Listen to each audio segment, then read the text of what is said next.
63 বছর কেঁদেছিল, শুধুমাত্র উম্মতের জন্য কেঁদেছিলেন। জোরে বলেন সুবহানাল্লাহ।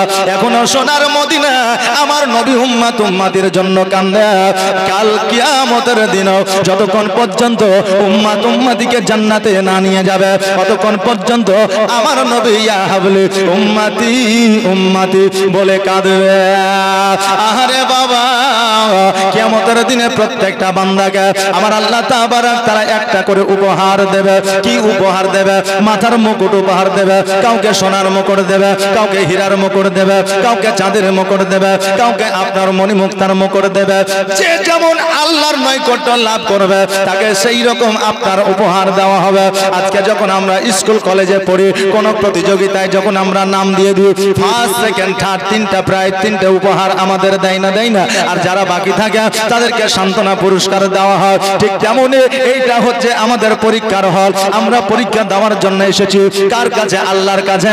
আল্লাহর দরবারে পরীক্ষায় যদি পাশ করি আমাদেরকে ফার্স্ট সেকেন্ড থার্ড সান্ত্বনা পুরস্কার দেওয়া হবে। কিয়ামতের দিন সকলকে একটা করে আপনার মাথার তাজ দেওয়া হবে। আলেমের বাপকে দেওয়া হবে, হাফেজের বাপকে দেওয়া হবে, মাস্টারের বাপকে দেওয়া হবে, ডাক্তারের বাপকে দেওয়া হবে, উকিলের বাপকে দেওয়া হবে, আলেমের আপনার বাপকে দেওয়া হবে, রাজমিস্ত্রি বাপকে দেওয়া হবে, বাবারে পয়গম্বরদেরকে দেওয়া হবে। প্রত্যেককে একটা করে উপহার দেবে। আর উপহার সবাইকে দেওয়া শেষ করিয়া আমার নবীজিকে জিজ্ঞাসা করবে, নবী গো, সকলকে আমার মতো করে উপহার দিয়েছি, এবার আপনি কি উপহার নিতে চান? আপনি যেই উপহারটা নেবে আমি আল্লাহ সেটাই আপনাকে দেব। নবী আমার বলবে, ইয়া রাসূলুল্লাহ, নবী আমার বলবে, আল্লাহ গো, আজকে আমার সোনার মুকুট চাই না, হীরার মুকুট চাই না, মণিমুক্তার মুকুট চাই না। ও আল্লাহ, আজকে আমার গুনাহগার উম্মতিকে নাজাত লাভ করায়া জান্নাতবাসী করে দেন, ওটাই আমার জন্য উপহার হয়ে যাবে। জোরে বলেন সুবহানাল্লাহ। তোমার মতো এত ভালো, তোমার মতো এত ভালো নবী গো কেউ তো আমায় বাসে না, তাই তো নবী আমি তোমার দিওয়ানা। জোরে বলেন সুবহানাল্লাহ। এটা আওয়াজ দিয়ে বলা যাবে না সুবহানাল্লাহ? আর একটু মুচকি আওয়াজ দিয়ে একবার হাত উঠিয়ে বলেন তো, ইয়া রাসূলুল্লাহ, ইয়া রাসূলুল্লাহ, ইয়া রাসূলুল্লাহ। সুবহানাল্লাহ, জাযাকাল্লাহ, মাশাআল্লাহ। কারণ নবীর মতো ভালো পৃথিবীর মধ্যে কেউ আমাদের বাঁচতে পারবে না। আজকে সন্তানকে কলিজা কেটে খাওয়াইয়া দিয়েছে, কালকে যদি কেটিএম গাড়ি না দেন বলবে আব্বা আমাকে শুধু লালন পালন করে বড় করেছো, ব্যবসা বাণিজ্য কিছুই দিতে পারো না। বলবে কি বলবে না? আজকে বিবিকে ভালোবাসছেন, আপনার বাড়িতে যদি অভাব অনটন চলে আসে, বিবি বলবে স্বামী গো, আজকে তোমাকে বিবাহ করে আমার জীবনটা বরবাদ হয়েছে। কত ভালো ভালো ঘর থেকে আমার বিয়ের কাজ এসেছিল, তাদেরকে বিয়ে না করে তোমাকে করেছিলাম কেন? ভালো খাবো বলে। এখন আমার কপালে ছাই ঘুষে দিল। বলবে কি বলে না? বলে বাবা বেরাদার, তবে সবাই না, আবার অনেক স্বামী আছে, যদি বউয়ের অর্থাৎ স্ত্রীর বাপের জমির সম্পত্তির ভাগ যদি না পায়, বলবে যে ভাগ পাইলাম না, অন্য জায়গায় বিয়ে করলে মনে হয় বেশি পাইতাম। যে এইরকম অনেকে আছে বাবা বলে। এটাই হলো আমাদের ভালোবাসা।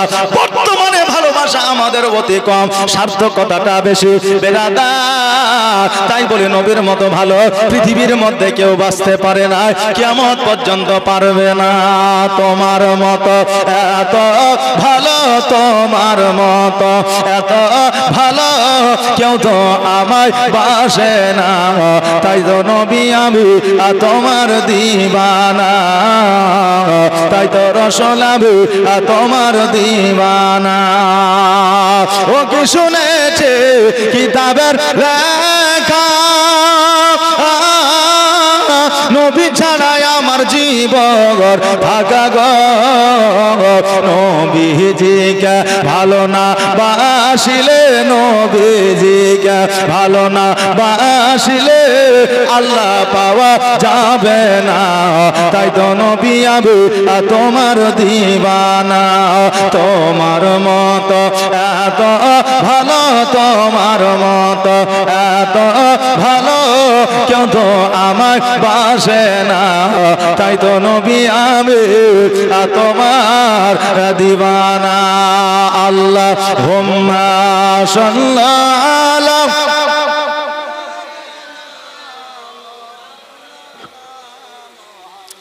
ওয়া আলা আলি সাইয়্যিদিনা মুহাম্মদ। বাবাজি ভাইরা আমার মায়েরা, আজকে আমাদের নবী আমাদেরকে এত ভালোবেসেছে, এখনো ভালোবেসে যাচ্ছে। আমাদের জন্য কিয়ামতের দিন কান্না করবে, নবী আমাদেরকে ছাড়া জান্নাতের মধ্যে যাবে না। আমার নবী আমাদেরকে এতটা ভালোবাসে, আজকে আমরা নবীকে কতটা ভালোবাসি। আজকে নবীকে ভালোবাসে এই কথাটা মুখে বলি, কিন্তু আমরা দাঁড়িয়ে রাখি না। আমরা নবীকে ভালোবাসে এই কথাটা মুখে বলি, কিন্তু মসজিদে নামাজ পড়ার জন্য যাই না। আজকে আমরা নবীকে ভালোবাসি এই কথাটা মুখে বলি, কিন্তু সত্য কথা বলি না। আজকে আমরা নবীকে ভালোবাসি এই কথাটা মুখে বলি, কিন্তু আমরা সুন্নতি লিবাস পরিধান করি না। আজকে নবীকে আমরা মুখে ভালোবাসি এই কথাটা বলে, কিন্তু পিতা মাতার যত্ন আমরা করি না। এই তো আমাদের বর্তমানে ভালোবাসারে বাবা বেরাদান মিল্লাতে ইসলামিয়া। আজকে আমার নবী মুস্তাফা সাল্লাল্লাহু তাআলা আলাইহি ওয়াসাল্লামকে ভালোবাসলে আমার নবীও আমাদের ভালো না বেশে থাকতে পারে না। কেন না, আমার নবীজি যেই দিন জগতের মধ্যে আসলে সকল তাইফবাসীরা আমার নবীকে নেওয়ার জন্য আসলো। আগেকার প্রথা ছিল তাইফবাসীরা মক্কার বাচ্চা বাচ্চা ছোট ছোট ছেলেদের নিয়ে গিয়ে লালন পালন করে দিবে। এর জন্য একটা তারা মূল্য পাবে, একটা তারা টাকা পাবে, পয়সা পাবে। এটাই তাদের মেন বিজনেস ছিল, ব্যবসা ছিল। বাবাজি ভাইরা আমার, এবার সকল তাইফবাসীরা মক্কা নগরে এসেছে আমার নবীকে নেওয়ার জন্য, কিন্তু আমার নবী মুস্তাফা ছিল এতে, কারণ তিনার আব্বা যান জগতের মধ্যে ছিল না। এবার তাইফবাসীরা বলল, আব্দুল মুত্তালিব শোনো, যেহেতু মুহাম্মাদের আব্বা না, সেহেতু আমরা তাকে লালন পালন করে দিতে পারবো না। এই কথা যেন সবাই বাবা বলতে লাগলো। এইদিকে হালিমা তো সাদিয়া রাদিয়াল্লাহু তাআলা আনহা, যেন বাবা অসুস্থ মানুষ, তার কিন্তু বাবা আপনার সুস্থতা অর্জন হইতো না। আল্লাহ তাবারাক তাআলা হালিমা তো সাদিয়া রাদিয়াল্লাহু তাআলা আনহাকে এত রোগ দিয়েছিল যে হালিমার বাড়িতে খাবার জুটতো না, হালিমার খেজুর গাছে খেজুর জুটতো না, হালিমা নিজের সন্তানকে খাবার খাওয়াইতে পারতো না। আজকে ওই হালিমা রাত্রিবেলায় বিছানায় শুয়ে আছে, হঠাৎ করে স্বপ্নের মাধ্যমে যেন দেখতে আছে বড় পিপাসা লেগেছে। এই পিপাসা মিটানোর জন্য মরুভূমি যেন ছোটাছুটি করতেছে, আর যেন পানি আপনার খুঁজতে আছে।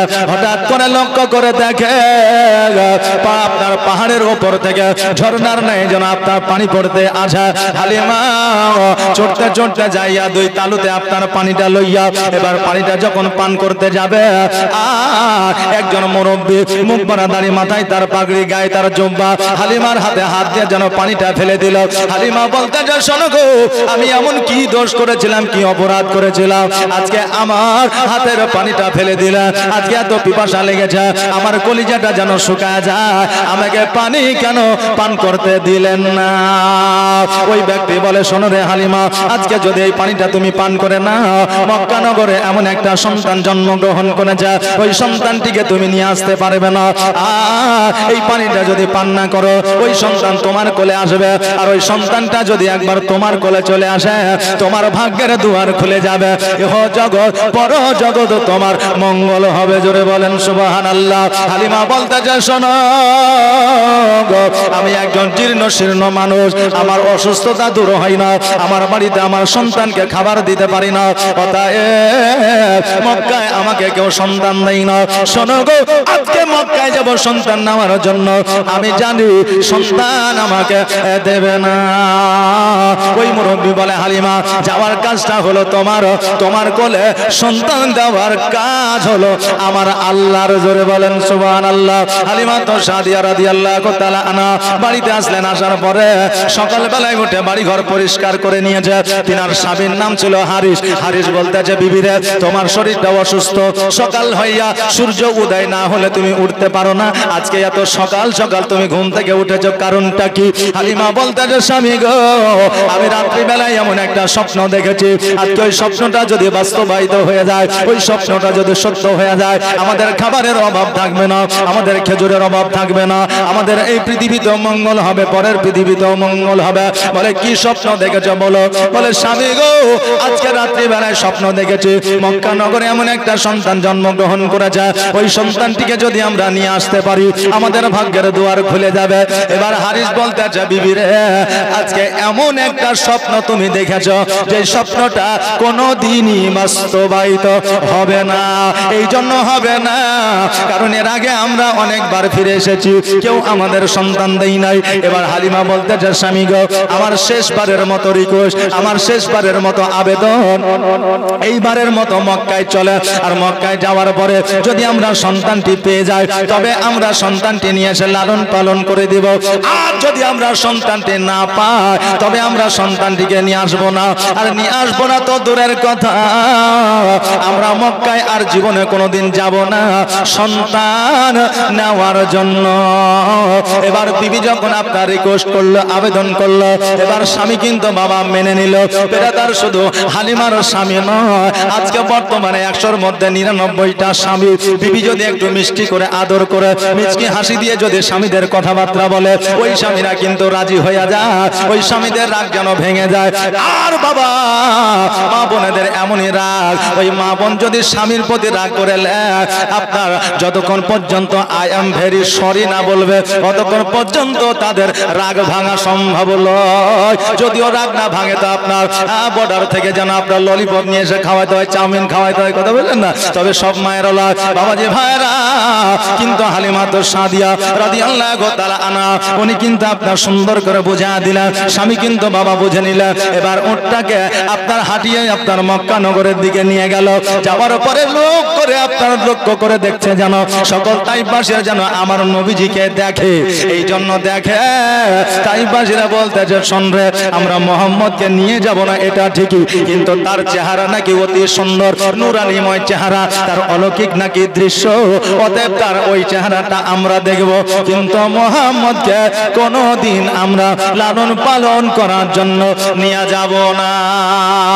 সবাই আমার নবীকে দেখলো কিন্তু আমার নবীজি একবারের জন্য তাকায়া দেখলেন না। মা আমিনা রাদিয়াল্লাহু তাআলা আনহা চিন্তা করে, আল্লাহ গো আমার সন্তানকে কেউ নিয়ে গেল না, তবে আমার সন্তানকে কি কেউ লালন পালন করে দিবে না, আমার সন্তানকে কি কেউ তাইফে নিয়ে যাবে না। এই বলে আমার মা আমিনা রাদিয়াল্লাহু তাআলা আনহা দুই চোখের পানি ছেড়ে দিয়ে যে কান্দে রে বাবা। আর কবির ভাষায় কবি যেন বলতেছে মা আমিনা কান্দে হায় রে, মা আমিনা কান্দে হায় রে, ছেলে কোলে তুলিয়া কে বাজাবে আমার সোনা আলালকে লইয়া। জোরে বলেন সুবহানাল্লাহ। আর তাইফ যখন এলো নগরে আর শিশু নবী মুস্তাফাকে আদর করে আর কোলে নিয়ে ফিরিয়ে দিল গরিব এতিম বলিয়া কে বাজাবে আমার সোনা আলালকে লইয়া। মা আমিনা কান্দে হায় রে, মা আমিনা কান্দে হায় রে, ছেলে কোলে তুলিয়া কে বাজাবে আমার সোনা আলালকে লইয়া। মা আমিনা বলে আর থাকতো যদি ছেলের পিতা আর হাজার দুঃখ হলে পরে আসতো না ব্যথা, আর তাহার কথা বলে বলে কলিজা যায় ফাটিয়া কে বাজাবে আমার সোনা আলালকে লইয়া। মা আমিনা কান্দে হায় রে, মা আমিনা কান্দে হায় রে, ছেলে কোলে তুলিয়া কে বাজাবে আমার সোনা আলালকে লইয়া, কে বাজাবে আমার সোনা লালকে লইয়া। আল্লাহুম্মা সাল্লাল্লাহু মাওলানা মুহাম্মদ ওয়ালা আলে মাওলানা মুহাম্মদ। বাবাজি ভাইরা একটু কর্ণপাত করে শুনবে। আমার নবী মুস্তাফা সাল্লাল্লাহু তাআলা আলাইহি ওয়াসাল্লামকে সবাই যেন আপনার লক্ষ্য করে দেখলো, আর সবাই যেন তাইফের দিকে রওনা হয়ে গেল। এইদিকে হালিমা চিন্তায় চিন্তিত, হায়রে এত তাইফবাসীরা ঘুরে গেল, হয়তো আমাকে আর মুহাম্মদকে দেবে না। এবার হারিস যেন বলতেছে, বিবি আমাদের বেকার আশা হলো, কোনো কাম হবে না।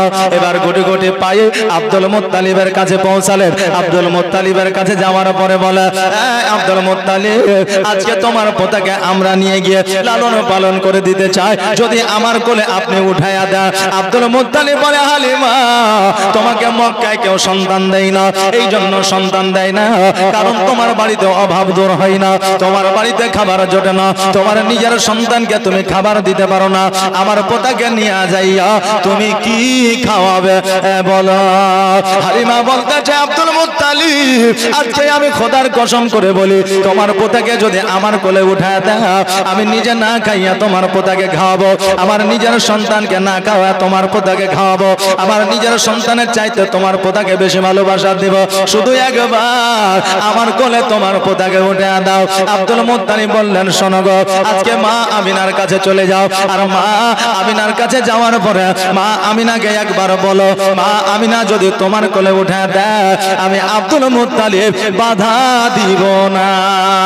হালিমা গুটি গুটি পায় মা আমিনার কাছে যেমনই এসেছে রে বাবা, অমনি আমার নবীজি সঙ্গে সঙ্গে মা হালিমার দিকে টুকটুক করে যেন তাকায়া আছে।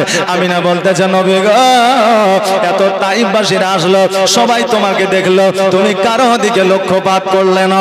নবী আমার বলে, মা আজকে হালিমা তাইফ থেকে নিয়াত করে এসেছে আমাকে নিব বলে, তার মনের আশা উদ্দেশ্য নিয়াত ভালো ছিল। মা গো, আজকে হালিমা আমাকে মহব্বত করে দেখেছে, কিন্তু অন্যান্য তাইফবাসীরা মহব্বত করে দেখে না।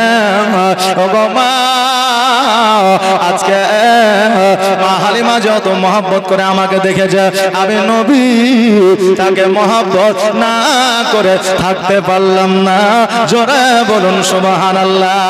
আজকে আমার আপনার মনে প্রশ্ন জাগতে পারে, তারা হয়তো নবীকে দেখলো, কিন্তু নবী তাদেরকে দেখলো না।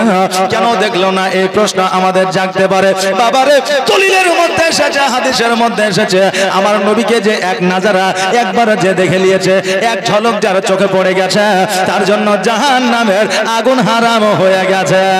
কিন্তু বাবা, একবার দুইবার, এক ঝলক দুই ঝলক তো দূরের কথা, আবু জাহেল অনেকবার আমার নবীকে দেখেছে। এই বলে কি আবু জাহেল জান্নাতে যাবে? যাবে? যাবে না। বাবারে, মনের আশা উদ্দেশ্য নিয়াত ভালো হইতে হবে, আর নিয়াত ভালো করার পরে আমার নবীকে দর্শন করতে হবে, তবে আমাদের জাহান্নাম হারাম হবে।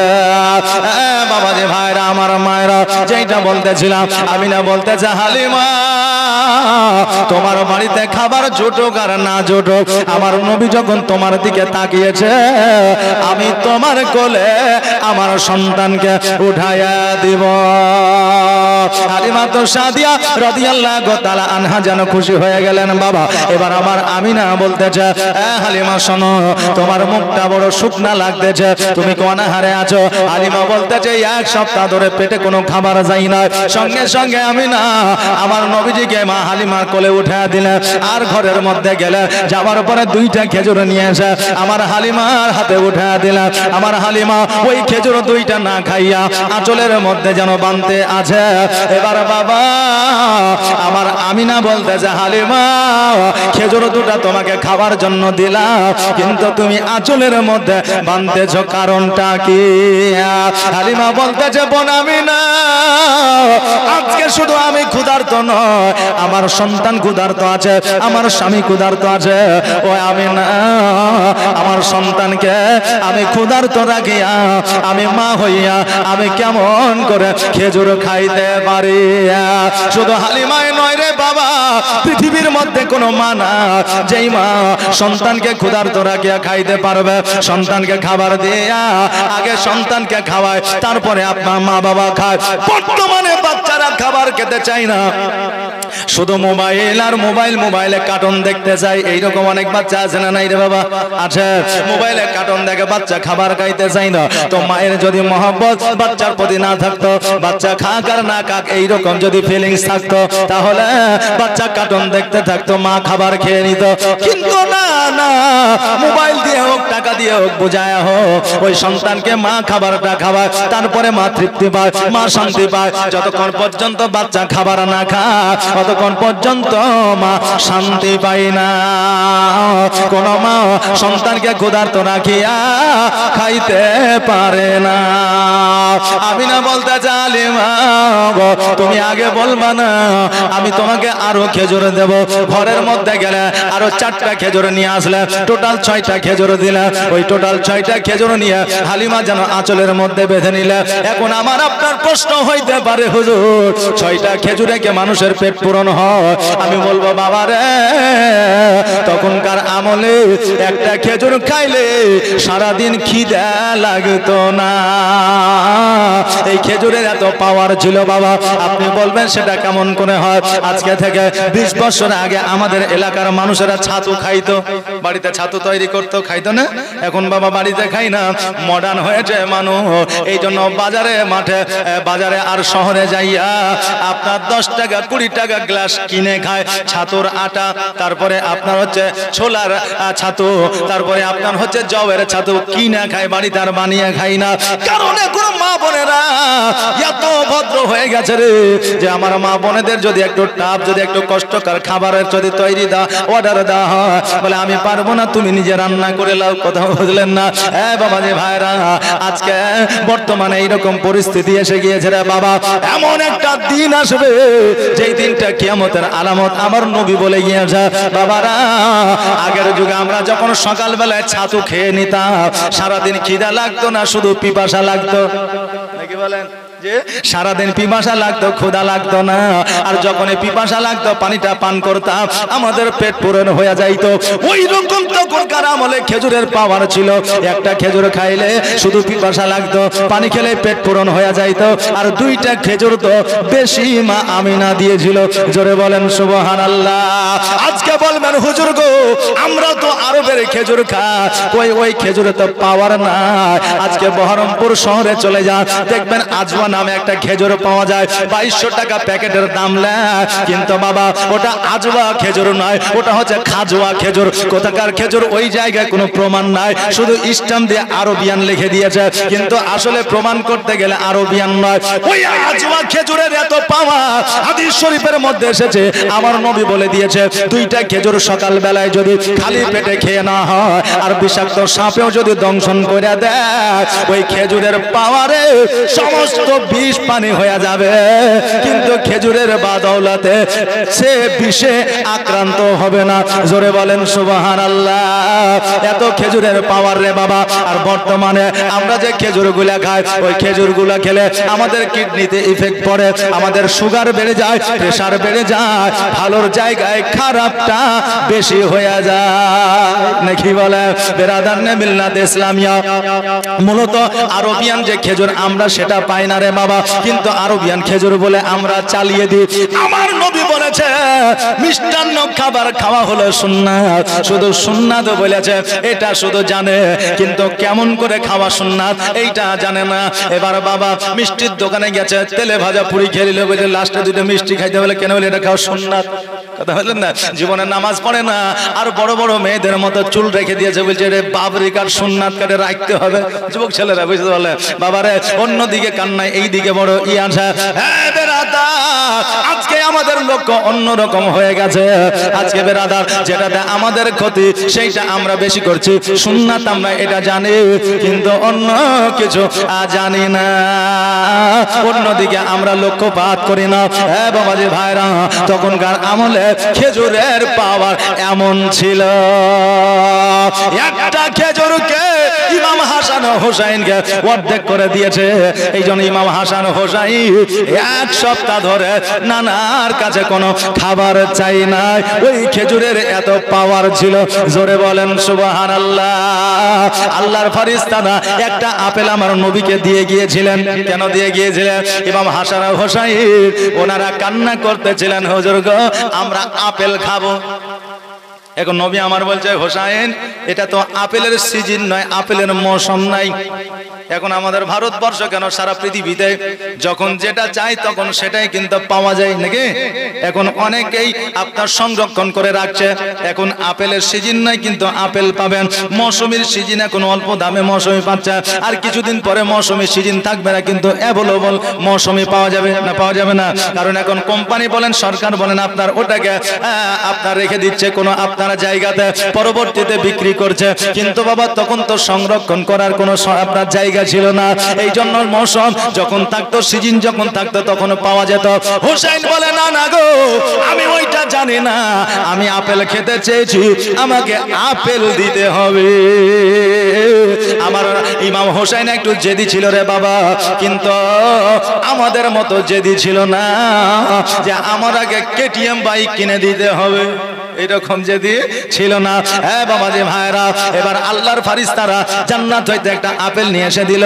আমার নবী মুস্তাফাকে বলল, ইয়া রাসূলুল্লাহ একটা আপেল অর্ধেকটা কাটবেন, অর্ধেকটা খাওয়াবেন, আবার পুনরায় ওই আপেলটা গোটা হয়ে যাবে। এইভাবে যতদিন খেতে চাইবে ততদিন ইমাম হাসান হোসেন খেতে পারবে। ওই আপেলটা একদিন নয়, 2 দিন নয়, কিরাবিরা বর্ণনা করেছে 3 মাস পর্যন্ত ইমাম হাসান হোসেন খেয়েছে। জোরে বলেন সুবহানাল্লাহ। বাবাজি ভাইরা, তখন আমার নবীজির জন্য এত পাওয়া আপেল খেজুরের হয়ে গিয়েছিল। হালিমা ওই খেজুর গুলাকে আপনার আঁচলে বেঁধে নিয়ে আমার নবীজিকে কোলে নিয়ে বাড়িতে বার হয়ে আসলো। এবার আব্দুল মুত্তালিবকে বলে, ও আব্দুল মুত্তালিব কাবা ঘরের মুতাওয়াল্লি, কাবা ঘরের সেক্রেটারি, মুতাওয়াল্লি সেক্রেটারিকে কিন্তু মুতাওয়াল্লি বলে। বাবা রে, ওই সময় আমরা নবীজিকে আমরা অনেকে গরিব বলে আখ্যায়িত করি, কিন্তু না না, ওই সময় আরবের মধ্যে 10টা ধনী ব্যক্তি থাকলে তার মধ্যে একটা আব্দুল মুত্তালিব ছিল। জোরে বলেন সুবহানাল্লাহ। ওই আব্দুল মুত্তালিব কাবা ঘরের মুতাওয়াল্লি ছিল। এবার বলে আব্দুল মুত্তালিব আপা পোতাকে নিয়ে গেলাম, মা আমিনা দিয়ে দিয়েছে। আব্দুল মুত্তালিব বলে, শোনো আমার পোতার আব্বা না, অতএব আমার পোতা যেন কোন রকমের ব্যথা বেদনা যন্ত্রণা যেন না পায়, আর যদি পেয়ে যায় আমার আল্লাহ সহ্য করবে না। হালিমা বলল, আব্দুল মুত্তালিব আজকে আমি খোদার কসম করে বলি, আজকে আমার যতক্ষণ পর্যন্ত জান আছে প্রাণ আছে ততক্ষণ পর্যন্ত আমার নবী কোন প্রকারের কষ্ট দুঃখ পাবে না। আমার নবীজিকে লইয়া উটের পৃষ্ঠে চেপে গেছে। হারিস উটের লাগামখানা ধরে টান দিয়েছে। উটের লাগাম ধরে এত জোরে টান দেয় উট যেন আগে যাই না, আগে যাই না। এবার বলতেছে, এবার হারিস বলতেছে, উট তুমি কেন আগে যাও না? তোমাকে কি ক্ষুধা লেগেছে? তুমি ক্ষুধার কারণে কি তুমি চলতে পারো না? একবার বলো, আমি তোমার পেটে চাপবো না, তোমাকে হাঁটিয়ে নিয়ে যাব। কারণ বাবা যে পোশাকটা পোষে, যে পশুটা পোষে রে বাবা, দেখবেন তার একটা মায়া হয়ে যায়, দয়া হয়ে যায়, না হয় না? একটা ছাগল 1 বছর বাড়িতে আপনি পুষছেন কুরবানি দেওয়ার জন্য, যেই দিন সকালবেলায় কুরবানি দিতে যাবেন, আপনার মায়া লাগুক আর না লাগুক, যে 2 বেলা খাবার খাইয়েছে ছাগলটাকে, তার অন্তরে মায়া কিন্তু বেঁধে যায়, বাঁধে কি বাঁধে না? এ বাবা যে ভাইরা, এবার হারিস বলতেছে তোমাকে হাঁটিয়ে নিয়ে যাব, তুমি শুধু একবার ইশারা করো। এখন যারা জীব হয়, যন্ত্র হয়, তারা কি কথা বলতে পারে? পারে। কিন্তু আল্লাহ যদি অর্ডার দেয় পারে। আল্লাহর মহিমা বোঝা বড় দায়। উট বলতেছে, আল্লাহ গো আমাকে জবান দিয়ে দাও, আমি একবার হারিসের সঙ্গে কথা বলতে চাই। আল্লাহ বলে, আমার মহিমা বোঝা বড় দায়, যাও যাও যাও, তোমাকে আমি জবান দিয়ে দিলাম। উট বলতেছে, হারে আজকে আমার লাগাম ধরে টান দিও না, এই জন্য টান দিও না, যতই টান দাও আমি আগে যাব না, এই জন্য আগে যাব না। যিনি হলেন সারা জাহানের বাদশাহ, নেতারও নেতা মুহাম্মদ রাসূলুল্লাহ সাল্লাল্লাহু তাআলা আলাইহি ওয়াসাল্লাম, উনি মিডল পয়েন্ট আছে, মা হালিমার কোলে আছে। অতএব শিশু নবীকে যতক্ষণ যতক্ষণ পর্যন্ত আগে না দেবে ততক্ষণ পর্যন্ত আমি আগে যাব না। বাবাজি ভাইরা, একটা পশুতে আমার নবীকে চিনল, নবী ছাড়া কোনো গল্প জানে না। আর আজকে আমরা মানুষ হইয়া আল্লাহ আমাদের এত বুদ্ধিবিদ্যা দিয়েছে, তবু আমরা নবীজিকে চিনতে পারলাম না। আজকে আমার আল্লাহ বলে দিয়েছে, যারা আমার বান্দারা সন্তানের চাইতে, মা বাবার চাইতে আমার নবীকে ভালোবাসতে পারলো না, তারা জানো আমি আল্লাহ আমাকে তারা পাইল না। আমাকে পাইতে হলে আগে নবীকে ভালোবাসতে হবে, আমাকে পাইতে হলে আগে নবীর আওলাদকে ভালোবাসতে হবে, আমাকে ভালোবাসতে হলে আগে নবীর আহলে বায়াতকে ভালোবাসতে হবে। আল্লাহ যেন আমাদের তৌফিক দান করে। সকলে বলেন আমিন। একবার আওয়াজ দিয়ে বলেন না আমিন। আর নবী ছাড়া আল্লাহ পাবি না রে দিবানা, নবী ছাড়া আল্লাহ পাবে না। আর রাসূল ছাড়া আল্লাহ পাবি না রে দিবানা, নবী ছাড়া আল্লাহ পাবে না। আর আল্লাহ বলে কোরআন পাকে, যে জন পেতে চাও আমাকে ধরো গিয়া নবীর দামান খানা, আরে দিবানা, নবী ছাড়া আল্লাহ পাবে না। আল্লাহুম্মা সাল্লি আলা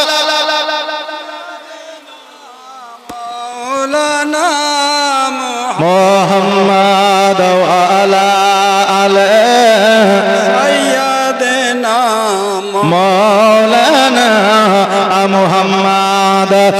বাবাজি ভাইরা, এবার আমার নবীজিকে যখন আগে দিয়ে দেওয়া হলো, উট যেন দ্রুত বেগে ছুটতে লাগলো।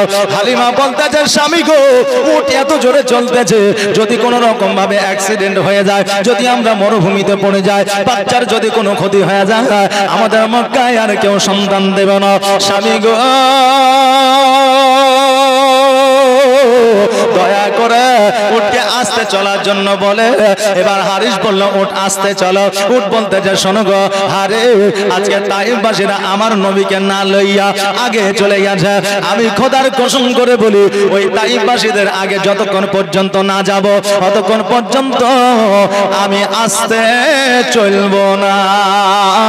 ওই উট যেন দ্রুত বেগে চলতে আরম্ভ করেছে। এবার অন্যান্য তাইফবাসীদের যখন সঙ্গ নিয়ে নিয়েছে, এবার তাইফবাসীরা চিন্তা করে, আহারে, এই হালিমা তো এই কি বলে উটকে খেতে দিতে পারে না, অথচ তার উট এত জোরে চলছে, কারণটা কি?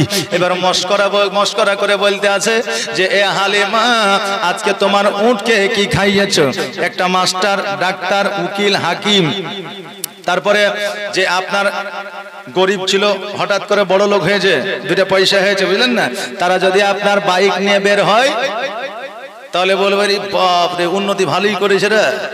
আবার যদি বাইকটা রেখে হেঁটে যদি আপনার গোড়া বাজারে যাই, বলবে মাস্টার মশাই কি ব্যাপার, আপনার বাইকটা কোথায়? উকিল সাহেব আপনার বাইকটা কোথায়? মানে ও মনে করছে যে মনে হয় বেতন কম পেয়েছে, বা বেতন এখনো ঢুকেনি, তেল ঢুকাইতে পারছেন, এই জন্য হাইটে গিয়েছে। কথা বুঝলেন না? তো অনেক মানুষ আছে যারা গরিব থেকে একটু বড় লোক হয়, তাদেরকে একটু অহংকার করে, টিটকারি মারে, একটু অনীহা দেখায়। এইরকম সবাই নাই রে বাবা, তো অনেকে আছে। তাইফবাসীরা বলতে চায়, হালিমা তো বকে এই উটকে খেতে দিতে পারে না, অতএব আজকে এই উটের পাওয়ার এত কেন বেড়ে গেল? এই জন্য অহংকার করে বলতে চায়, হালিমা, আজকে তোমার উটকে কি খাইয়েছো? লালি খাইয়েছো না ঘাস খাইয়েছো? আজকে তোমার উটকে ছোলা খাইয়েছো না কি খাইয়েছো? একবার বলো, আজকে তোমার উটের পাওয়ার কেন এত বেড়ে গেল? হালিমা বলতে যে, তাইফবাসীরা রে, আমার উটকে লালি খাওয়ায় নাই, ঘাস খাওয়ায় নাই, ছোলা খাওয়ায় নাই, জও খাওয়ায় না, আজকে আমার উটের পাওয়ার বেড়ে গেছে আমার নবীর মহব্বতে। জোরে বলেন সুবহানাল্লাহ। নবীর প্রেমে পাগল হইলে, নবীর প্রেমে পাগল হইলে আমার আল্লাহ তাআলা খুশি। নবীর দরুদ পড়ো দিবানিশি। জোরে বলেন সুবহানাল্লাহ। এটা আওয়াজ দিয়ে বলেন না সুবহানাল্লাহ। নারে তাকবীর, নারে রিসালাত, সুবহানাল্লাহ। আমি একটু ভেরিফাই করছি আপনারা জেগে আছেন না চলে গেছেন, বুঝলেন না? যে জুম্মার দিনে বাপ বেটাই একসাথে গেছে মসজিদে নামাজ পড়তে। এবার মৌলভী সাহেব জুম্মাতে খুতবাতে বক্তব্য রাখছে, ছেলে যুবক হলে বিয়ে দিতে হবে, 25 বছর পার হয়ে গেলে অতি অবশ্যই বিয়ে দিতে হবে, নইলে ছেলে যদি অন্যায় কিছু করে বাপকে গুনার ভাগ নিতে হবে, এই বক্তব্য দিচ্ছে। এখন যুবকের তো সিনার চাওড়া হয়েছে, এবার কাজে হলে হবে, মানে বিয়ে হয়নি তো, বলছে এবার কাজ হলে মৌলভী সাহেব বক্তব্য দিতে আছে। এবার বক্তব্যের শেষে এবার চিন্তা করছে বাপের দিকে একবার তাকিয়ে দেখি, বাপ যদি একটু মিচকি মিচকি হাসে তাহলে জানবো কাজ হবে, আর যদি মুখটা ভারী থাকে তো কাজ হবে না। মানে মানুষের মুখ দেখলে দেশের বার্তা পাওয়া যায়, আগের মানুষ বলেছে, তাই না? যে বলেছে। এবার আস্তে আস্তে মুখটা ঘুরিয়ে লজ্জিত ভাবে বাপের দিকে তাকিয়ে দেখছে যে বাপ চোখ দুটা বন্ধ করে ঘুম মারছে। কথা বুঝলেন? ঘুমাচ্ছে।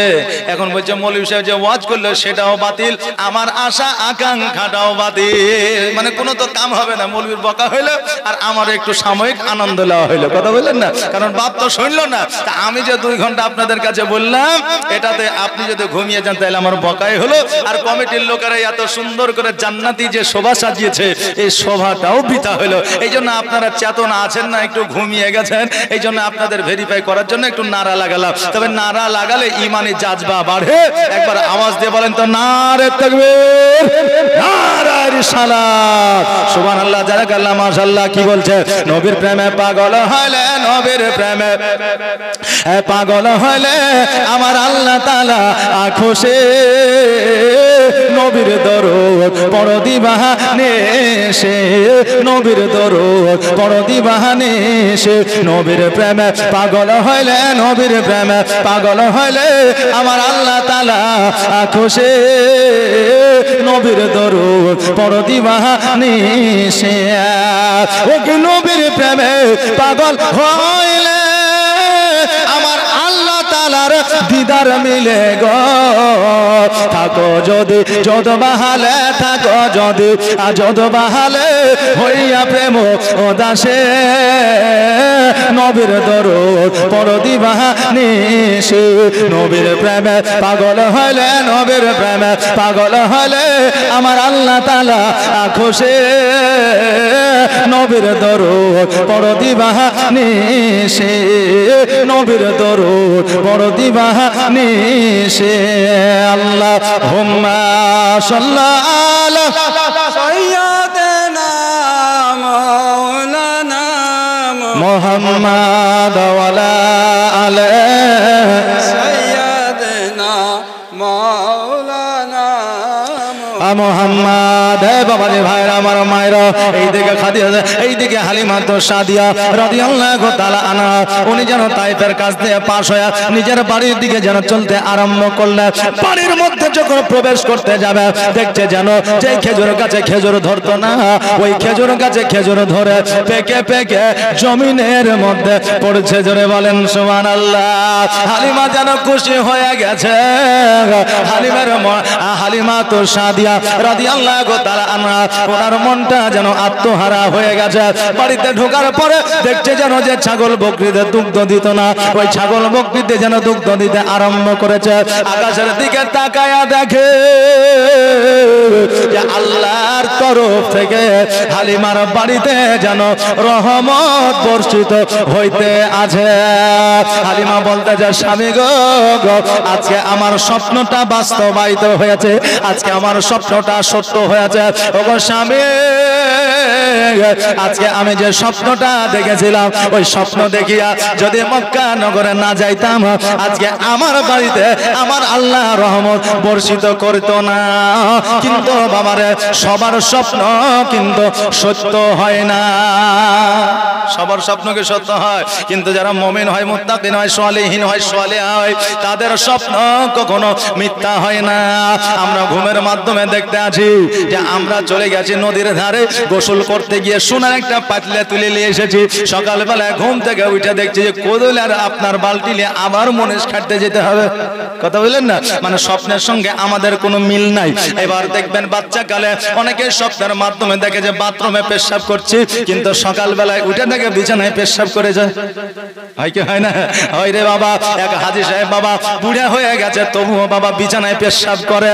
এবার বিবিতে আপনার বকাবকি করেছে, হ্যাঁ গো, তোমার এত বয়স হয়ে গেল, 4 দিন পরে মারা যাবা, তো তোমার পেশাব কি বিছানে বন্ধ হবে না? তোমার পেশাবের গন্ধে থাকা যাচ্ছে না। আর এই পেশাবের কাপড় তোমার কতদিন খাঁজবো বলো? বিবি কিন্তু আপনার বিরক্ত হয়ে গেছে। এবার বিবির কথায় রাগ করে এবার ওই হাজী সাহেব একটা দড়ি নিয়ে জাম দিব বলে বাড়িয়ে চলে গেছে। ইমাম সাহেব বলছে যে হাজী সাহেব কোথায় যাবে? তো বলছে আর জান রাখবো না, আমি দিয়ে দেবো। বলে কেন? বলে আমার এতদিন হয়ে গেল, এত ওষুধ পানি দুয়া তাবিজ কত কি করলাম, কত পীরের কাছে গেলাম, আমার পেশাব বন্ধ হইল না, তো জান দেওয়া ছাড়ার উপায় নাই। আজকে বিবিও আমাকে দেখতে পাচ্ছে না। বলে শুনেন, জান দিতে হবে না, আমার একটা কথা শুনে। বলে কি? আপনি যে পেশাবটা করেন আসলে আপনার স্বপ্নের বায়ানটা আমাকে বলেন তো। বলছে আমি যখন বিছানায় শুয়ে থাকে ঘুমিয়ে যাই, তখন আমাকে কেউ বন্ধু বান্ধবে আমাকে পেশাবখানায় নিয়ে যায়, আমি পেশাব করবো না, বলে পেশাব কর, তা আমাকে পেশাব করতে বাধ্য করে। তো এবার বলছে যে শোনেন, আপনাকে যখন পেশাব করতে বলবে আপনি বলবেন যে আমাকে টাকা দে, তো পেশাব করবো। কারণ টাকা এমনই একটা জিনিস যে কেউ কাউকে দিতে চায় না। আর বিবিদের কাছে ধার নিলে কিয়ামত পর্যন্ত শোধ হবে না, বুঝতে পারলেন? যে তো কেউ কাউকে টাকা দিতে চায় না, তো তুমি টাকা চাও তো তোমাকে টাকা দিবে না, তুমি পেশাবও করবে না। এটা ভালো যুক্তি। রাত্রিবেলায় বিছানায় শুয়েছে, ঠিক স্বপ্নে চলে গেছে। এবার বলছে হাজী সাহেব পেশাব করো, তো যে না পেশাব করো কেন? বলছে এমনি এমনি কেন? বলছে টাকা দিয়ে তো পেশাব করবো, তাছাড়া করবো না। বলছে টাকা ছাড়া পেশাব করবি না, দাঁড়া, ওকে লাগেছে তাড়িতে। তারা বুঝেন তো, তার চেয়ে ও দৌড়ছে, স্বপ্নে দৌড়া হয় না। এবার ও কি করেছে, একটা খেজুর গাছে উঠে গেছে। এখন বলছে এই নাম, তো বলছে না নামবো না। বলছে নামবি না, আমরা উঠতে পারবো না। তো বলছে উঠে দেখা। এবার তারাও উঠতে লেগেছে। শয়তান পাশে থেকে বলছে হ্যাঁ রে কুদ্দুস, এরা তো উঠে গেলে তোকে মাইরা থুবে না, আর তোকে তো ধৈর্যও নিবে। তো কি করতে হবে? তো বলছে এক কাজ কর, ওরা তো নিচে আছে আর তুই ওপরে আছিস, এক কাজ কর, ওদের ওপরে পায়খানা করে দে। মানে পায়খানা করে দিলে ওদের মাথায় পড়বে, মুখে পড়বে, তোকে আর ধরতে আসবে না, গন্ধতেই পালিয়ে যাবে। তো এক কাজ কর, পায়খানা করে দে। ও বলছে ঠিক আছে। সঙ্গে সঙ্গে বাবা পায়খানা করে দিয়েছে। এইদিকে বিবিতে বুঝে ওকে হুঁড়াইতে শুরু করেছে, এই এতদিন তো পেশাব করছিলে, এখন পায়খানাও করা শুরু করে দিয়েছো, কথা বুঝলেন না? ও ভাবছে ওদের মাথায় পায়খানা করছে, কিন্তু ও বিছানায় পায়খানা করছে। বেরাদার, তো স্বপ্নের মিল সবার সাথে থাকে না, স্বপ্ন সবার বাস্তবায়িত হয় না। একমাত্র মুমিন, মুত্তাকিন, সালেহিন, সালিহা, এদের স্বপ্ন কখনো মিথ্যা হয় না, বৃথা যায় না, তাদের স্বপ্নটাই শুধু সত্য হয়। বেরাদার, আজকে বেরাদার আমার হালিমা তো সাদিয়া রাদিয়াল্লাহু তাআলা আনহা বলতে চায়, স্বামী গো, আজকে আমার স্বপ্ন বাস্তবায়িত হয়েছে, স্বপ্নটা সত্য হয়েছে। ওগো স্বামী, আজকে নবী মুস্তাফাকে তুমি কোলে উঠে নাও, একটু বাইরে থেকে ঘুরিয়ে নিয়ে আসো, আমি ততক্ষণ আমার মুহাম্মদের জন্য একটা দোলনা বানিয়ে নিই। আগের দোলনা ছিল চালের উপরে আপনার ওড়না দিয়ে, নইলে চাদর দিয়া, নইলে শাড়ি দিয়ে আপনার দোলনা বানানো হতো। এইদিকে দুই মাথা বাঁধত, ওইদিকে দুই মাথা বাঁধত, এইরকম দোলনা ছিল বাবা। হালিমা একদিকে দুই মাথা বেঁধেছে, দুই মাথা বাঁধতে বাকি আছে। এবার হারিস চড়তে চড়তে আসিয়া বলতেছে, ও বিবি রে, আজকে যে বাচ্চাটাকে আমরা কোলে নিয়েছি, এই বাচ্চা জগতের সাধারণ বাচ্চা নয়, এই বাচ্চাটার মধ্যে অলৌকিক দৃশ্য আছে। অতএব শোনো, এই বাচ্চাটাকে আমি দেখিয়া বুঝে নিলাম এই বাচ্চার মধ্যে কোন অলৌকিক দৃশ্য রয়েছে। হালিমা বলতেছে, স্বামী গো, আপনি কি অলৌকিক দৃশ্য দেখলেন? বলে বাচ্চাটিকে লইয়া যখন আমি বাইরে গেলাম, বাইরে যাওয়ার পরে একটা হাত ছুটে গিয়েছিল, আর ওই হাতটা যখন ছুটে গিয়ে দলতেছিল, আমি লক্ষ্য করে দেখলাম ওই হাতের সঙ্গে সঙ্গে আকাশের সূর্য পর্যন্ত দলতেছিল। জোরে বলেন সুবহানাল্লাহ। বাবাজি ভাইরা, আমার হালিমা তো সাদিয়া রাদিয়াল্লাহু তাআলা আনহা বলতেছে, স্বামী গো, আপনি এতক্ষণে বুঝতে পারলেন আমি মক্কায় বুঝে গিয়েছিলাম যে নবী সবার চাইতে আলাদা, সাধারণ বাচ্চার মতো নয়। আমি দোলনা এক কোণা বেঁধেছি, আর এক কোণা বেঁধে নি, ওই বাচ্চাটাকে দোলনা দিয়ে দিব, তারপরে সেই ঘটনা আমি আপনাকে বলবো। বাবারে, আগেকার দোলনা ছিল আপনার ওড়না কাপড়ের, আর এখন বর্তমানে দোলনা অনেক প্রকারের উঠেছে, টাকা যেমন দিবেন সেই রকম দোলনা। ওই দোলনার মধ্যে গান আছে, বাজনা আছে, লাইটিং আছে, চাকা আছে, চলে ফিরে সবকিছুই করে, কথাও বলে না, না এরকম দোলনা আছে। কিন্তু বাবা এত টাকা দিয়ে দোলনা কিনে নিয়ে আসছে, তবুও বাচ্চাকে ঘুম পাড়াইছেন, ওই বাচ্চা আরামদায়ক ভাবে ওই দোলনাতে ঘুমায় না।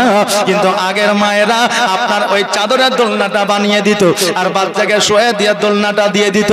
মায়েরা ঢিকের মধ্যে চাল করত, চাদার মধ্যে আটা করত, সারাদিন ধান সিদ্ধ করত আর সারা দিন অতিবাহিত করত, বাচ্চারা আপনার ডিস্টার্ব করতো না।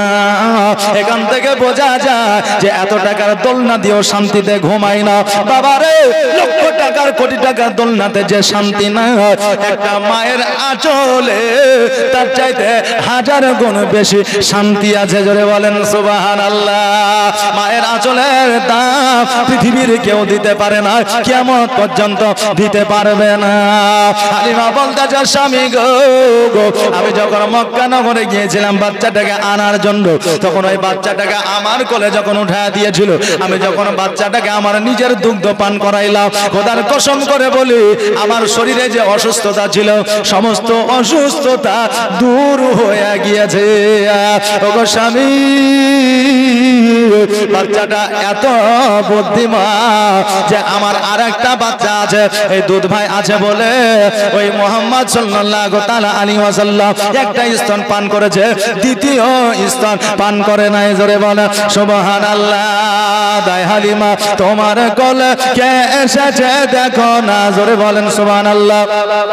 দাই হালিমা তোমার কোলে কে এসেছে দেখো না, আর দিন দুনিয়ার বাদশা সাজে তাজদারে মদিনা, মরুভূমির গরম বালি নরম পায়ে হাত বোলায়, আর সূর্য এসে উকি মেরে মুখ দেখে তারা লজ্জা পায়।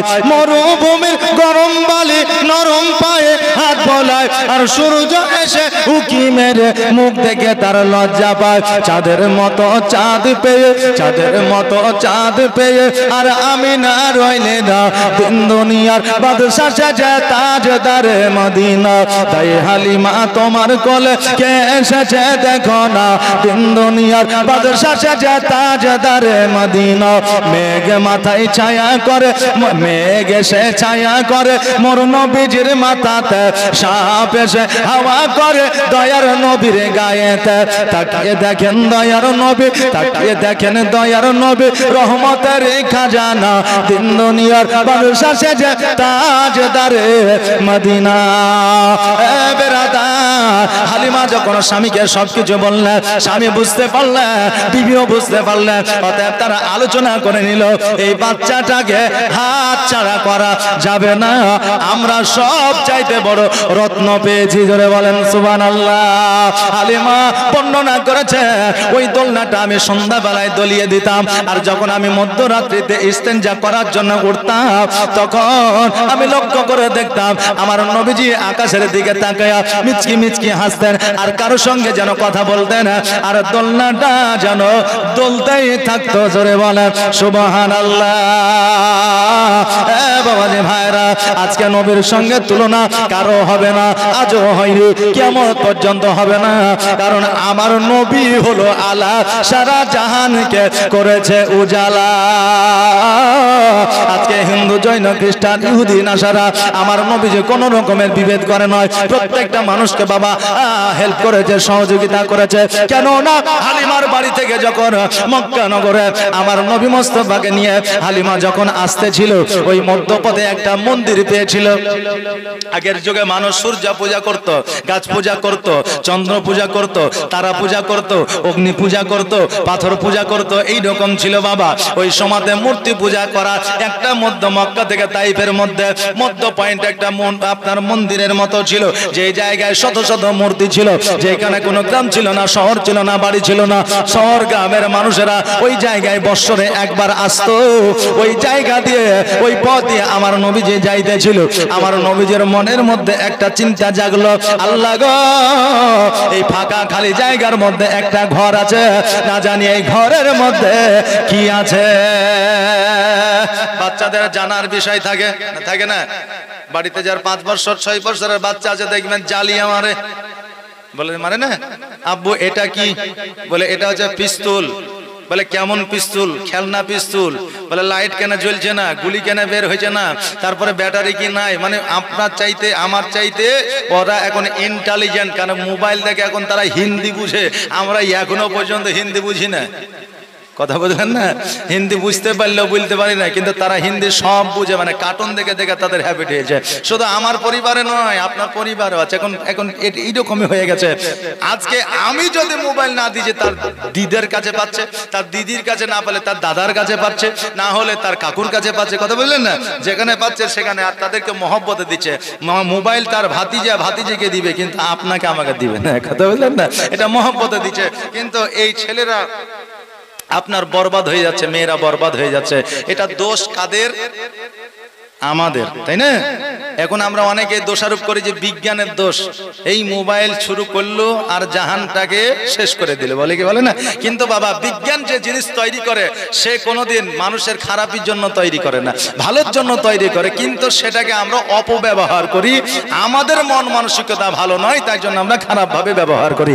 কারণ আজকে যে কিছু সেরাপ আছে কাশির, বুঝলেন, এটা তৈরি করেছে কেন? যে মানুষের কফ জমে যায়, কাশি হয়, বিড়ি খেয়ে রাতে বেলায় সারা রাত কাশে, এবার ওই ওষুধটা খাইলে কাশিটা ভালো হয়ে যাবে।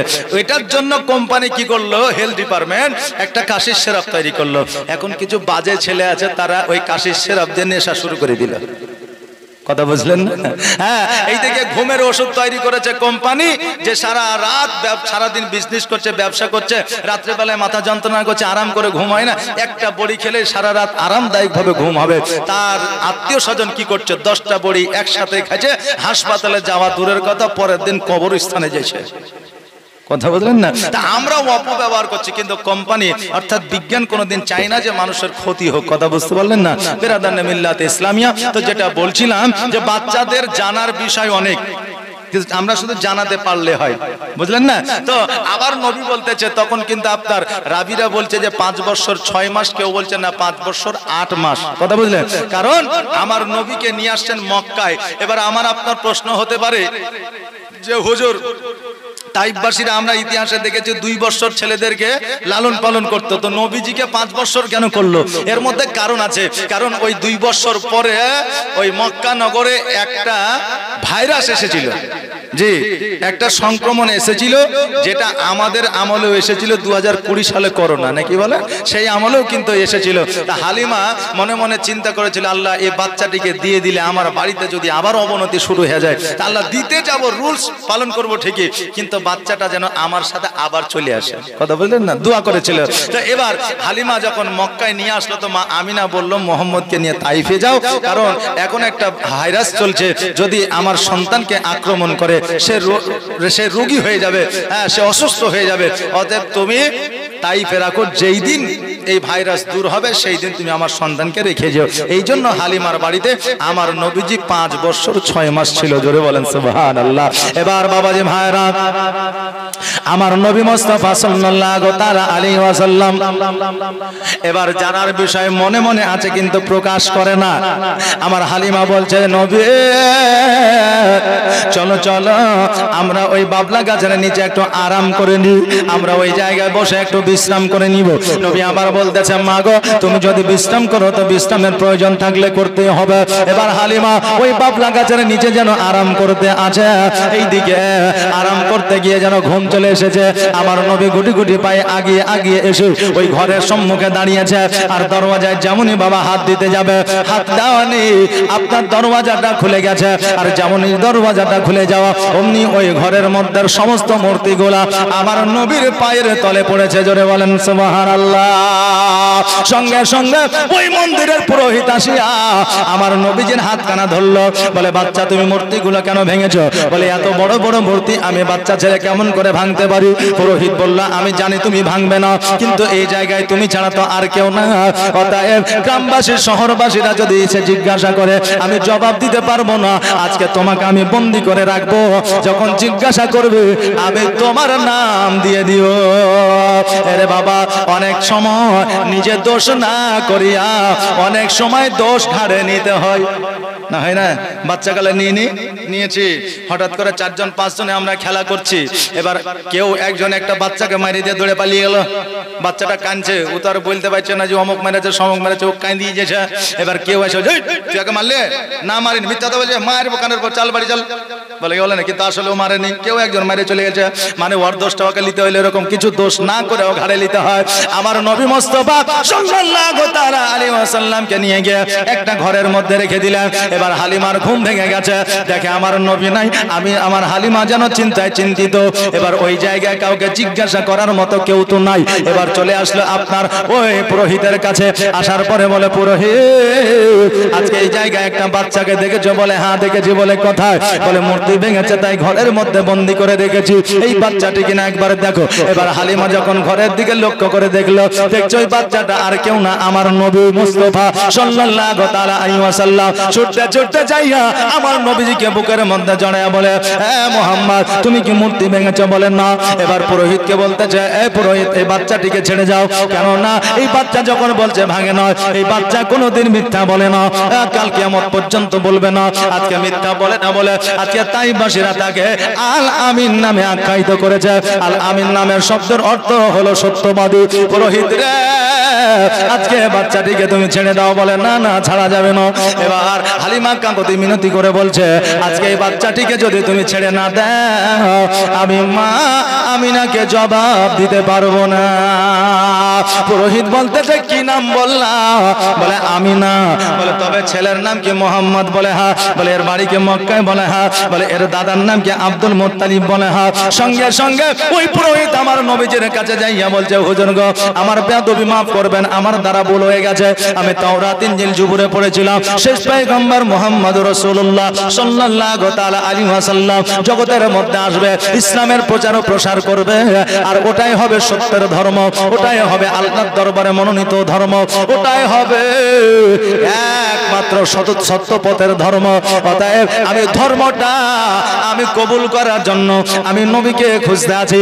আজকে যখন পেয়ে গেছি, আমি আর এই জিনিসটা হাতছাড়া করব না। নবী গো আপনি দয়া করে আমাকে কালেমা খানি পড়ায় আনে। আমার নবী মুস্তাফা সাল্লাল্লাহু তাআলা আলাইহি ওয়াসাল্লাম সেই সময়ে সঙ্গে সঙ্গে ওই পুরোহিতকে কালেমাটা পড়িয়েছিলেন। আজকে আমার আপনার প্রশ্ন হইতে পারে, নবী তো 40 বছর বয়সে নবুয়ত প্রাপ্ত হয়েছিল, নবী তো 40 বছর পরে ইসলামের প্রচার প্রসার করেছিল, তবে ওই সময় নবী আমার কেমন করে আপনার কালেমা পড়াইলো? বাবারে আজকে 40 বছর বয়সে নবী নবুয়ত প্রাপ্ত হয়েছে, এটা শুধুমাত্র আলিয়া বোর্ডে পাওয়া যায়, এটা শুধুমাত্র মাদ্রাসা বোর্ডে পাওয়া যায়, এটা শুধুমাত্র আপনার জেনারেল আপনার স্কুলে আরবি সাহিত্যে পাওয়া যায়, কিন্তু কোন শরীয়তে হাদিস দলিলে পাওয়া যায় না। বাবারে আমার আল্লাহ নবীকে তৈরি করেছেন জগৎ সৃষ্টি করার আগে, শুধু 40 বছর বয়সে নয়, সারা জাহান সৃষ্টি হওয়ার আগেও আমার নবী ছিলেন। জোরে বলেন সুবহানাল্লাহ। আমার নবীজি যেই দিন পৃথিবীর মধ্যে এসেছিলেন, সেই দিন থেকে ইসলামের প্রচার ও প্রসার শুরু হয়ে গিয়েছিল। জোরে বলেন সুবহানাল্লাহ। আমার নবী মুস্তাফা সাল্লাল্লাহু তাআলা আলাইহি ওয়াসাল্লাম উনি বললেন, পুরোহিত শোনো, আজকে তুমি কালেমা পড়ে নিয়েছো, আজকে কালেমা না পড়ে তুমি পরে পড়তে পারতা। পুরোহিত বলল, হুজুর আমি কবে ইন্তেকাল করব? যেই দিন আপনি ধর্মের প্রচার করবেন সেই দিন আমি বেঁচে থাকতেও পারি, না থাকতেও পারি। নবী গো আজকে আমি বেধর্মিক হয়ে মারা যেতে চাই না, আমি মুমিন হয়ে মারা যেতে চাই, আমি ধার্মিক হয়ে মারা যেতে চাই। আজকে আমি মুমিন হয়ে মারা যেতে চাই না, আজকে আমি কাফের হয়ে মারা যেতে চাই না।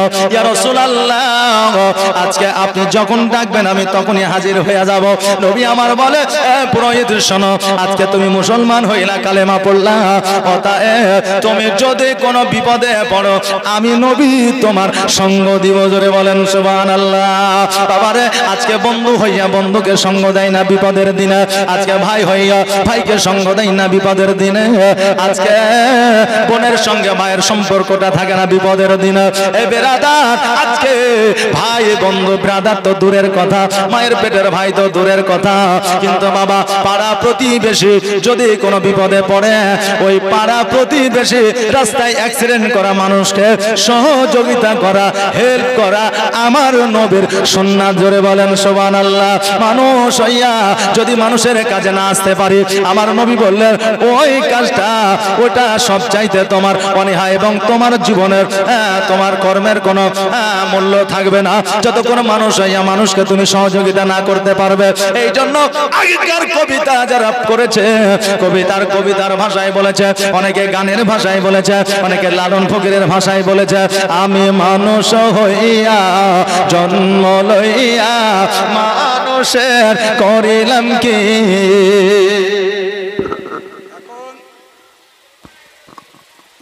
মেয়েরা যারা খেতে বাকি আছেন তাদেরকে অনুরোধ করছি, আপনাদের খাওয়া দাওয়া চলছে, আপনারা সেখানে হাজির হয়ে যান।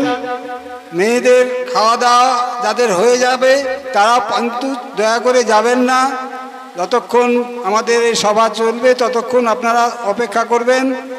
এবং মেয়েদের খাওয়া হওয়ার পরে ছেলেদেরকে অনুরোধ করব তারাও কিন্তু না খেয়ে যাবেন না। সুবহানাল্লাহ, একবার দরুদ পড়ুন, আল্লাহুম্মা সাল্লি আলা মাওলানা মুহাম্মাদ ওয়া আলা আলি মাওলানা মুহাম্মাদ। আমি মানুষ হইয়া জন্ম লইয়া মানুষের করিলাম কি। আমি নবী না চিনিলাম, কি ভুল করিলাম, ঝুলিতে ভরিলাম কে। আমি মানুষ হইয়া জন্ম লইয়া মানুষের করিলাম কি। আরো একবার দরুদ পড়েন, আল্লাহুম্মা সাল্লি আলা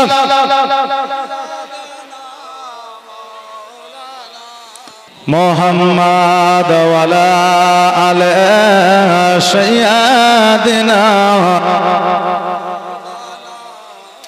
মুহাম্মাদ।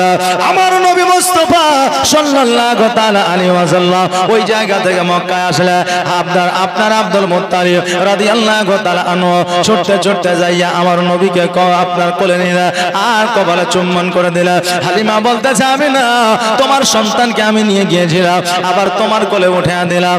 আমি না তোমার সন্তান তোমার কাছে রেখে দাও, আমি হালিমা তাইফে ফিরে যেতে চাই। হালিমা যখন নবীজিকে রাখিয়া তাইফের দিকে যখন রওনা হয়ে গেল, একবার নবীজির দিকে তাকিয়ে দেখে আর একবার রাস্তার দিকে তাকিয়ে দেখে, হালিমা যেন দুই চোখের পানি ছেড়ে দিয়ে কান্দে। আমিনা রাদিয়াল্লাহু তাআলা আনহা আমার নবীজিকে সঙ্গে সঙ্গে রাখলেন। রাত্রি বেলায় মা এবং সন্তান দুইজনে যেন আপনার কথাবার্তা বললেন। এবার সকাল হইল, মা আমিনা রাদিয়াল্লাহু তাআলা আনহা কর্মে যেন বাবা ব্যস্ত হয়ে গেল, বাড়ির কাজকর্ম করতে যেন আরম্ভ করে দিল।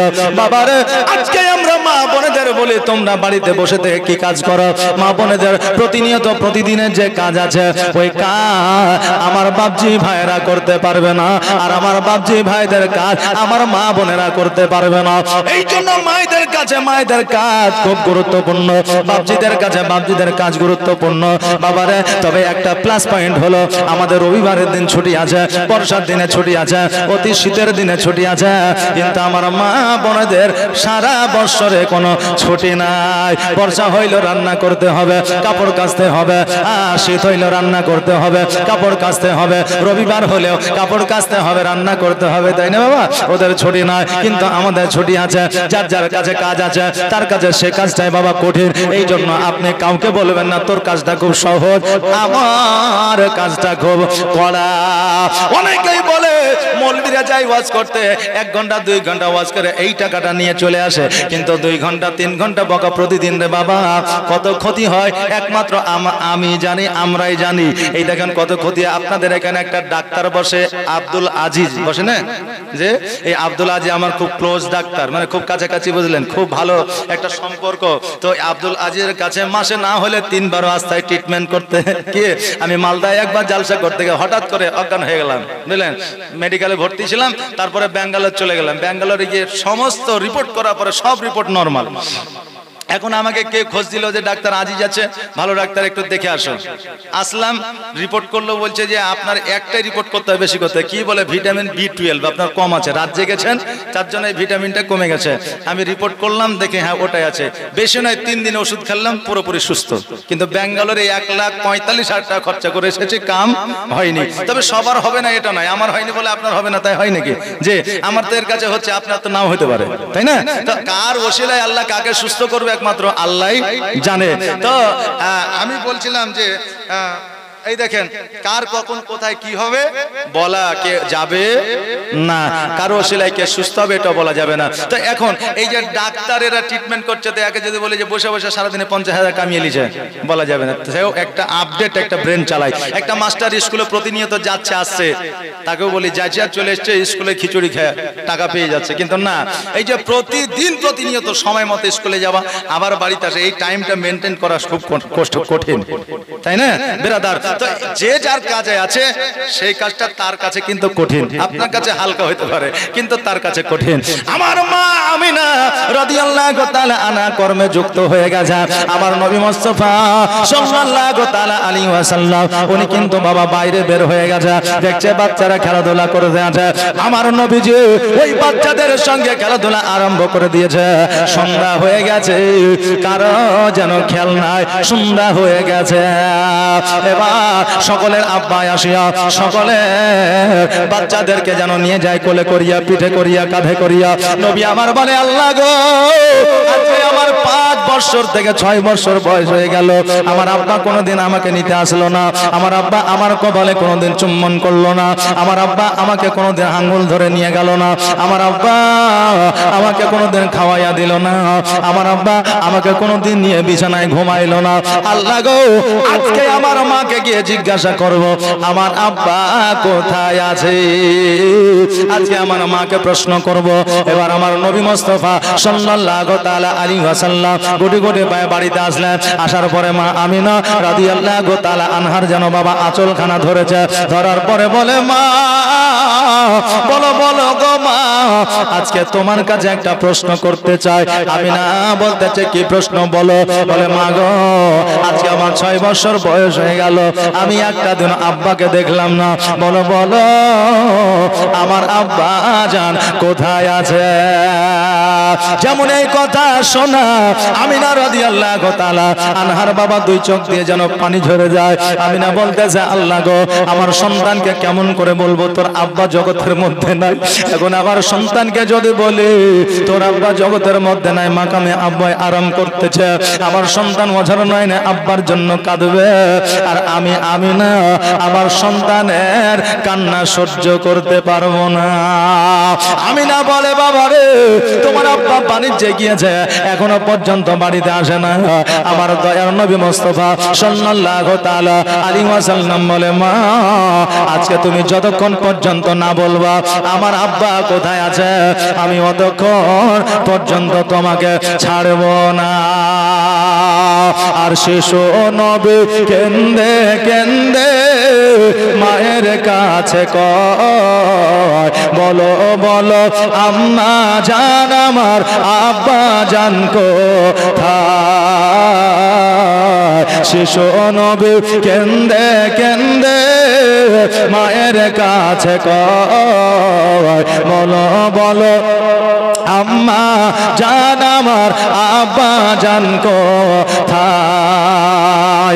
আর ধাত্রী বাড়িতে যখন ছিলাম পিতাকে না দেখতে পেলাম, আর ধাত্রী বাড়িতে যখন ছিলাম পিতাকে না দেখতে পেলাম, আর বাড়িতে আসিয়া আমি দেখি না তাহার। বলো বলো আম্মা জান আমার আব্বা জান কোথায়? শিশু নবী কেন্দে কেন্দে মায়ের কাছে কয় বলো বলো আম্মা জান আমার আব্বা জান কোথায়। আর সন্ধ্যা বেলায় খেলার শেষে সব ছেলেদের পিতা এসে, আর সন্ধ্যা বেলায় খেলার শেষে সব ছেলেদের পিতা এসে আমার খেলার সাথী ভাইদের সঙ্গে নিয়ে যায় বলো বলো আম্মা জান আমার আব্বা জান কোথায়। শিশু নবী কেন্দে কেন্দে মায়ের কাছে কয় বলো বলো আম্মা জান আমার আব্বা জান কোথায়। আমার নবীজি বলতেছে মা গো আজকে যতক্ষণ পর্যন্ত না বলবা আমার আব্বা কোথায় আছে ততক্ষণ পর্যন্ত তোমার আঁচল ছাড়বো না। নবী যখন কোনো কথাই শুনলো না আমার আমিনা বলতেছে বেটা রে তোমার আব্বা আর কোনোদিন তোমার কাছে আসবে না, তোমার আব্বা তোমাকে আর কোনোদিন কোলে নেবে না, তোমার আব্বা তোমাকে আর কোনোদিন খাওয়াইয়া দেবে না, তোমার আব্বা তোমাকে কোনোদিন কাঁধে নিবে না। আমার নবী বলছে মা গো তবে কি আমার আব্বা আমাকে ভালোবাসে না? আমার আমিনা বলতেছে বেটা রে আজকে তোমার আব্বা যদি পৃথিবীর মধ্যে থাকতো পৃথিবীর যে কন্যারে থাকুক না কেন তোমাকে এত ভালোবাসা দিত যে তুমি ভালোবাসা নিতে পারতা না। বেটা মোহাম্মদ তোমার আব্বা জগতের মধ্যে আর বেঁচে নয়, তোমার আব্বা ইহ জগৎ ছেড়ে পর জগৎ গমন করেছে, তোমার আব্বা মাকামে আব্বা আরাম করতে আছে। মোহাম্মদ তোমার আব্বা আজকে কেন কিয়ামত পর্যন্ত আসবে না? যেমন এই কথা শোনা আমার দয়ার নবী মুস্তাফা সাল্লাল্লাহু তাআলা আলাইহি ওয়াসাল্লাম বলছে মা গো তুমি আগে কেন আমাকে বলো না? আগে যদি বলতা এতদিন আমার আব্বার সঙ্গে সাক্ষাৎ করতাম, আব্বার কবরটা জিয়ারত করতাম। জিয়ারত শব্দের অর্থই হলো দর্শন করা। বাবারে এবার মা আমিনা বলতেছে আমি তোমাকে কেমন করে বলবো আজও পর্যন্ত বাড়ি থেকে বাইরে কোনোদিন পা দিই না তোমার দাদা জানের অর্ডার ছাড়া। আজকে তোমার আব্বার কবর যদি জিয়ারত করতে চাও তোমার দাদার অর্ডার নিতে হবে। নবী আমার বলছে মা গো তুমি চিন্তা করিও না আজকে আমি আমার দাদার কাছে অর্ডার পারমিশন নিয়ে নেব। এবার আব্দুল মুত্তালিবের কাছে গেল বলে দাদা একবার আমাকে অর্ডার দেয় আমি আব্বা জানের কবরটা জিয়ারত করতে চাই।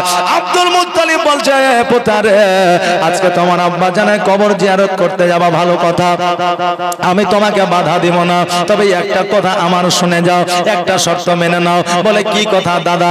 বলে তোমার মা তোমার আব্বাকে যেই দিন বিবাহ করেছিল মক্কাতে মদিনা থেকে মক্কা এসেছিল আর কোনোদিন মদিনায় যায় না, তার আব্বা মায়ের সঙ্গে দেখা করে না।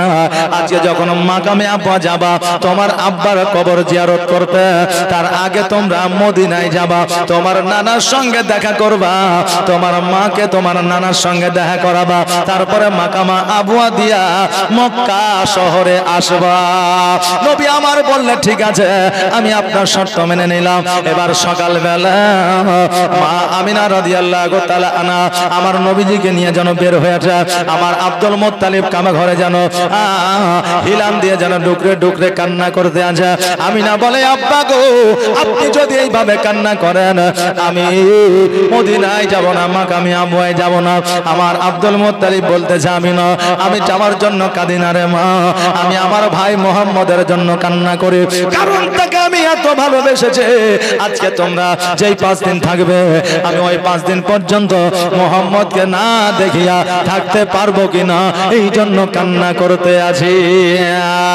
আমিনা বলল 5 দিনের বেশি করব না, 5 দিনের মধ্যে ফিরে চলে আসবো। আমার আব্দুল মুত্তালিব বলে আমিনা তোমাদের সঙ্গে একজন দাসীকে দিলাম উম্মে আইমান পরিমাণ ওই দাসীকে সঙ্গে করে নিয়ে যাও, তোমাদের বিপদে আপদে তোমাদের সহযোগিতা করবে, হেল্প করবে। এবার বাবা ওই দাসীকে সঙ্গে লইয়া এবার যেন মদিনার দিকে রওনা হয়ে গেলে। ডান দিকে একটা রাস্তা, বাম দিকে একটা রাস্তা। আমার আমিনা রাদিয়াল্লাহু তাআলা আনহা আমার নবীকে জিজ্ঞাসা করে, মুহাম্মদ আমরা কোন রাস্তা হয়ে যাব? আমার নবী বলে, ডান দিকে রাস্তা হয়ে চলো। এবার ডান দিকে রাস্তা হয়ে যখন যায় মদিনাতে পৌঁছে গেছে। আর মদিনাতে পৌঁছে যাওয়ার পরে আব্দুল ওয়াহাবের বাড়ির সম্মুখে যাইয়া আমিনা লক্ষ্য করে দেখতে যেন আব্দুল ওয়াহাবের বাড়ি দেখা যায় না। এই আব্দুল ওয়াহাবটা কে ছিল রে বাবা? মা আমিনা রাদিয়াল্লাহু তাআলা আনহার আব্বাজানের নাম ছিল আব্দুল ওয়াহাব। ওই জায়গাতে আব্দুল ওয়াহাবের বাড়ি না। চিন্তায় চিন্তিত আমার আব্বাজানের বাড়ি কোথায় হয়েছে, কিন্তু আমার আব্বাজানের বাড়ি কেন দেখা যায় না? বাবা এই গ্রামের মধ্যে আপনার বাড়ি আছে, যদি 10 বছর কেন 20 বছর পরেও যদি আসে আপনার একটা অনুমান থাকবে এই জায়গাটায় আমার বাড়ি ছিল। না থাকবে? না থাকবে? হ্যাঁ বাবাজি ভাইরা, মানুষ জীবনে 3টা জিনিস কখনো ভুলতে পারে না। যতই ধনী হোক না কেন, যতই আপনার আমেরিকায় বসবাস করুক না কেন, আপনার 3টা জিনিস মানুষ জীবনে কখনো কোনো সময় ভুলতে পারে না। 1 নম্বর হলো মরণ, 2 নম্বর হলো পিতামাতা, 3 নম্বর হলো নিজের জন্মস্থান। জোরে বলুন সুবহানাল্লাহ। আমিনা ওই জায়গায় দাঁড়িয়ে আছে। এবার গোটে গোটে পায়ে মদিনার মানুষেরা হেঁটে হেঁটে আসছে। আমিনাকে জিজ্ঞাসা করে, আমিনাকে জিজ্ঞাসা করে, এ মা জননী, অনেকক্ষণ ধরে তুমি এই জায়গায় দাঁড়িয়ে আছো, বলো বলো দাঁড়িয়ে থাকার কারণটা কি? আজকে কেন এই জায়গায় দাঁড়িয়ে আছো? বলে এই জায়গায় যে আব্দুল ওয়াহাব জোহরের বাড়ি ছিল, এই আব্দুল ওয়াহাব জোহরি কোথায় বাড়ি করেছে? মদিনাবাসীরা বলে, তুমি কি জানো না রে মা, আব্দুল ওয়াহাব জোহরি আর জগতের মধ্যে বেঁচে নাই, এই জগৎ ছেড়ে বড় জগৎ গমন করেছে। বলে তার স্ত্রীও ইন্তেকাল করেছে। আমিনা রাদিয়াল্লাহু তাআলা আনহা অঝর নয়নে কান্না করতে আছে। বলে আল্লাহ গো, আজকে আমার স্বামীর শেষ সময় আমার স্বামীকে দেখতে পাইলাম না, আমার আব্বা মাকেও দেখতে পাইলাম না। আল্লাহ এ কেমন পরীক্ষা তুমি আমার নিতে আছো? এবার আমিনা যখন কান্না করতে আছে, মদিনাবাসীরা বলতেছে, এ মা তুমি কান্না করিও না, তোমার যদি আব্দুল ওয়াহাব জোহরির সঙ্গে কোনো কাজ থাকে তুমি মক্কায় চলে যাও। মক্কা নগরে আমিনা নামক একজন মহিলা আছে, কাবা ঘরের মোতাল্লি আব্দুল মুত্তালিবের সন্তান আব্দুল্লাহকে বিবাহ করেছে। ওই আমিনার বাপের নাম হলো আব্দুল ওয়াহাব জোহরি। তুমি ওই আমিনার কাছে মক্কায় চলে যাও। আমিনা বলতেছে, মদিনাবাসীরা আজকে যে মহিলা এই জায়গায় দাঁড়িয়ে আছে, এই মহিলার অন্য কেউ নয়, আমি হলাম আমিনা। জোরে বলুন সুবহানাল্লাহ। মদিনাবাসীরা বলতেছে, আমিনা রে, এতদিন হলো মক্কায় গিয়েছো বিবাহ করে, তুমি একবারও মদিনায় আসো না। বলো বলো তোমার আব্বা মায়ের কথা কি মনে পড়ে না? বলো বলো আজকে তোমার কি মদিনার কথা মনে পড়ে না? আমিনা 2 চোখের পানি ছেড়ে দিয়ে বলে, শোনো গো, আমি যখন বিবাহ করে মক্কায় গেলাম, আমার স্বামী কয়েকদিনের ব্যবধানে ইন্তেকাল করলো। আমি একাই কেমন করে এই বড় জঙ্গলে রাস্তা দিয়ে আমি মদিনায় আসবো বলো? তারপরে আমার সন্তান আমার গর্ভে আসলো, সন্তান গর্ভে নিয়ে কেমন করে আসবো? এবার আমার সন্তান প্রসব হইল, এই বাচ্চার সন্তান নিয়ে কেমন করে আসবো? আমি চেষ্টা করেছি কিন্তু সময় পাইনি, আসতে পারিনি। মদিনাবাসীরা আজকে আমার সন্তান বড় হয়েছে, 6 বছরের হয়েছে। আমার সন্তান আর দাসীকে সঙ্গে লইয়া মদিনায় আমি এসেছি। এবার সকল মদিনাবাসীরা বলতেছে, আমিনা রে, আজকে তোমার আব্বা নাই, তোমার মা নাই, তো কি হয়েছে? আজকে তোমার যতদিন মন চাইবে তুমি মদিনায় তুমি থাকবে, কোনো অসুবিধা নাই, তোমার মেহমানদারি আমরা করব। এখন এই গ্রামের এই এলাকার যদি একটা মেয়ের বিয়ে হয় দূরে, তারা বাপ মা ভাই বোন যদি না থাকে, তা আর যদি এখানে আসে, তা আপনারা তাকে আপ্যায়ন করবেন না? করবেন কি করবেন না? করবেন। আমার মা আমিনাকে আপ্যায়ন করেছে মদিনাবাসীরা। মদিনাবাসীরা বলতেছে, আমিনা শোনো, আজকে তোমার যতদিন মন চাইবে তুমি থাকো। আমিনা রাদিয়াল্লাহু তাআলা আনহা উনি যেন বাবা মদিনায় থাকতে লাগলেন। 3 দিন অতিবাহিত হয়ে গেল। দাসী উম্মে আইমান বলে, আমিনা 5 দিনের বেশি যেন না হয়। এই কথা কিন্তু আব্দুল মুত্তালিব বলেছে। অতএব আমিনা আর দেরি করিও না, দেরি করিও না, জলদি করে চলো তাইফের দিকে, জলদি করে চলো মাকামে আবওয়ার দিকে আমরা রওনা হয়ে যা। এবার আমিনা সমস্ত পোশাক আশাক গুলোকে গোছায়া ওটার পৃষ্ঠে চেপে গেছে। মদিনাবাসীরা বলতেছে, আমিনা বলো বলো, তুমি কি আর থাকবে না? এত তাড়াতাড়ি কেন চলে যাও? তুমি মদিনায় ছিলে, ভালো লাগতেছিল। আমিনা বলতেছে, শোনো গো, হায়াত যদি থাকে, জীবনে যদি বেঁচে থাকে, আমি আবার মদিনায় আসব, কিন্তু আমি আর মদিনায় থাকবো না। মদিনায় থাকা আমার আর হবে না। আমি আমার শ্বশুরকে কথা দিয়ে এসেছি 5 দিনের মধ্যে আমি মক্কায় ফিরে আসবো। আজকে আমি এই জায়গায় যদি থেকে যাই, 5 দিনের জায়গায় আমি পৌঁছাতে পারবো না। এই জন্য আমাকে এখনই যাইতে হবে। বাবারে, আজকে ওয়াদা করলে ওয়াদা পূরণ করতে হয়, এটা আমাদের অনেকেরই জানা না। এখন সব চাইতে একটা বড় ফিতনা হলো আমরা আমানতের খেয়ানত করি। আমাদের কেউ যদি ওয়াদা করে, ওই ওয়াদা কাউকে যদি ওয়াদা করি, ওই ওয়াদার কোনো ঐতিহ্য আমরা রাখি না। বাবাজি আমার আমিনা রাদিয়াল্লাহু তাআলা আনহা উটের পৃষ্ঠে চেপে গেলেন। উটকে আগাতে বললেন, উট যেন আগে আগাতে আছে। আমিনা একবার মদিনার দিকে তাকায় আর ডুকরে ডুকরে কান্দে। কারণ সব বলতে পারে, কিন্তু একজন মা নিজের বাপ মায়ের গ্রামকে ভুলতে পারে না, নিজের জন্মস্থান ভুলতে পারে না। বাপ মায়ের বাড়ি ছেড়ে দিয়ে অন্য জায়গায় বিয়ে করে, এটা ঠিকই, কিন্তু যখন নিজের বাপ মা গ্রামকে মনে পড়ে, ওই মা কাউকে বলতে পারে না, একা একা কান্না করে। আমার মা বোনেদের জীবন এমন জীবন রে বাবা, তাদের নিজস্ব ঘর বাড়ি থাকে না। স্বামীর ঘর থাকলে স্বামীর বাড়ি, বাপের বাড়িতে থাকলে ওটা বাপের বাড়ি। এই জন্য আমার রাসূল বলেছে, স্বামীরা বিবিদেরকে জীবনে বলবে না বাড়ি থেকে বার হয়ে যাও। এই কথাটা যদি স্বামীরা বিবিকে বলে, আমার আল্লাহ পর্যন্ত নারাজ হয়ে যায়। অতএব এই কথা বিবিদের বলা যাবে না। এটা আমার কথা নয়, এটা স্বয়ং আমার রাসূলুল্লাহর কথা সাল্লাল্লাহু তাআলা আলাইহি ওয়াসাল্লাম। আমিনা অঝর নয়নে কান্না করে মদিনার দিকে যেন বারবার চেয়ে দেখে, আর মদিনার দিকে তাকায়া যেন আমিনা মদিনার প্রেমে পড়ে। আমার সোনার মদিনা, আমার জানের মদিনা, সব ভুলিব কিন্তু তোমায় ভুলতে পারি না। সব ভুলিব কিন্তু তোমায় ভুলতে পারি না। ভুলিনি ভুলবো না, ভুলতে পারি না। ভুলিনি ভুলবো না, ভুলতে পারি না। সব ভুলিব কিন্তু তোমায় ভুলতে পারি না। আমার সোনার মদিনা, আমার জানের মদিনা, আমার কলিজার মদিনা, সব ভুলিব কিন্তু তোমায় ভুলতে পারি না। সব ভুলিব কিন্তু তোমায় ভুলতে পারি না। ইয়াসরিব নামে তুমি ছিলে অলক্ষণের দেশ, বড়ই মারা তোক যে ছিল তোমার পরিবেশ। ইয়াসরিব নামে তুমি ছিলে অলক্ষণের দেশ, বড়ই মারা তোক যে ছিল তোমার পরিবেশ। নবীর ছোঁয়া লেগে তুমি সোনার মদিনা, নবীর ছোঁয়া লেগে তুমি সোনার মদিনা। সব ভুলিব কিন্তু তোমায় ভুলতে পারি না। আমার সোনার মদিনা, আমার জানের মদিনা, আমার কলিজার মদিনা, সব ভুলিব কিন্তু তোমায় ভুলতে পারি না। আল্লাহুম্মা সাল্লি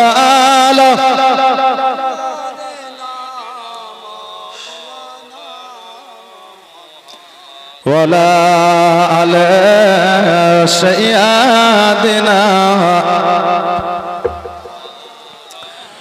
মোহাম্মদ। বাবাজি ভাইরা, আমার মায়েরা, আমার মায়া মিনা দয়ার নবীকে লইয়া মাকামে আব্বার দিকে যেন রওনা হয়ে গেলেন।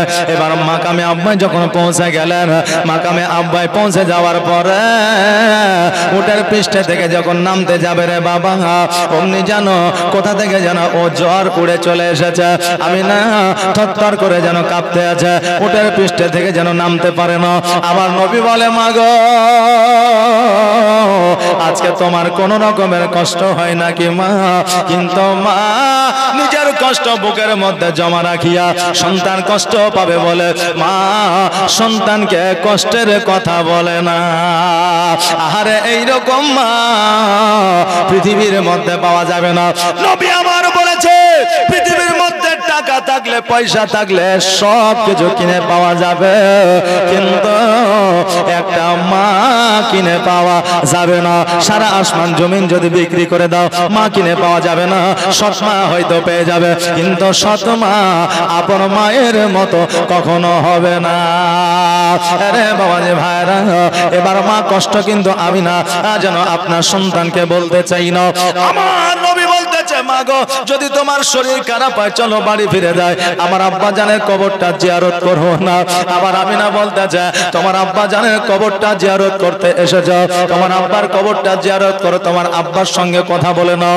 নবী গো আজকে তোমার আব্বার সঙ্গে কথা যতক্ষণ পর্যন্ত না বলবা, আমি না আমি তোমাকে লইয়া মক্কায় যাব না।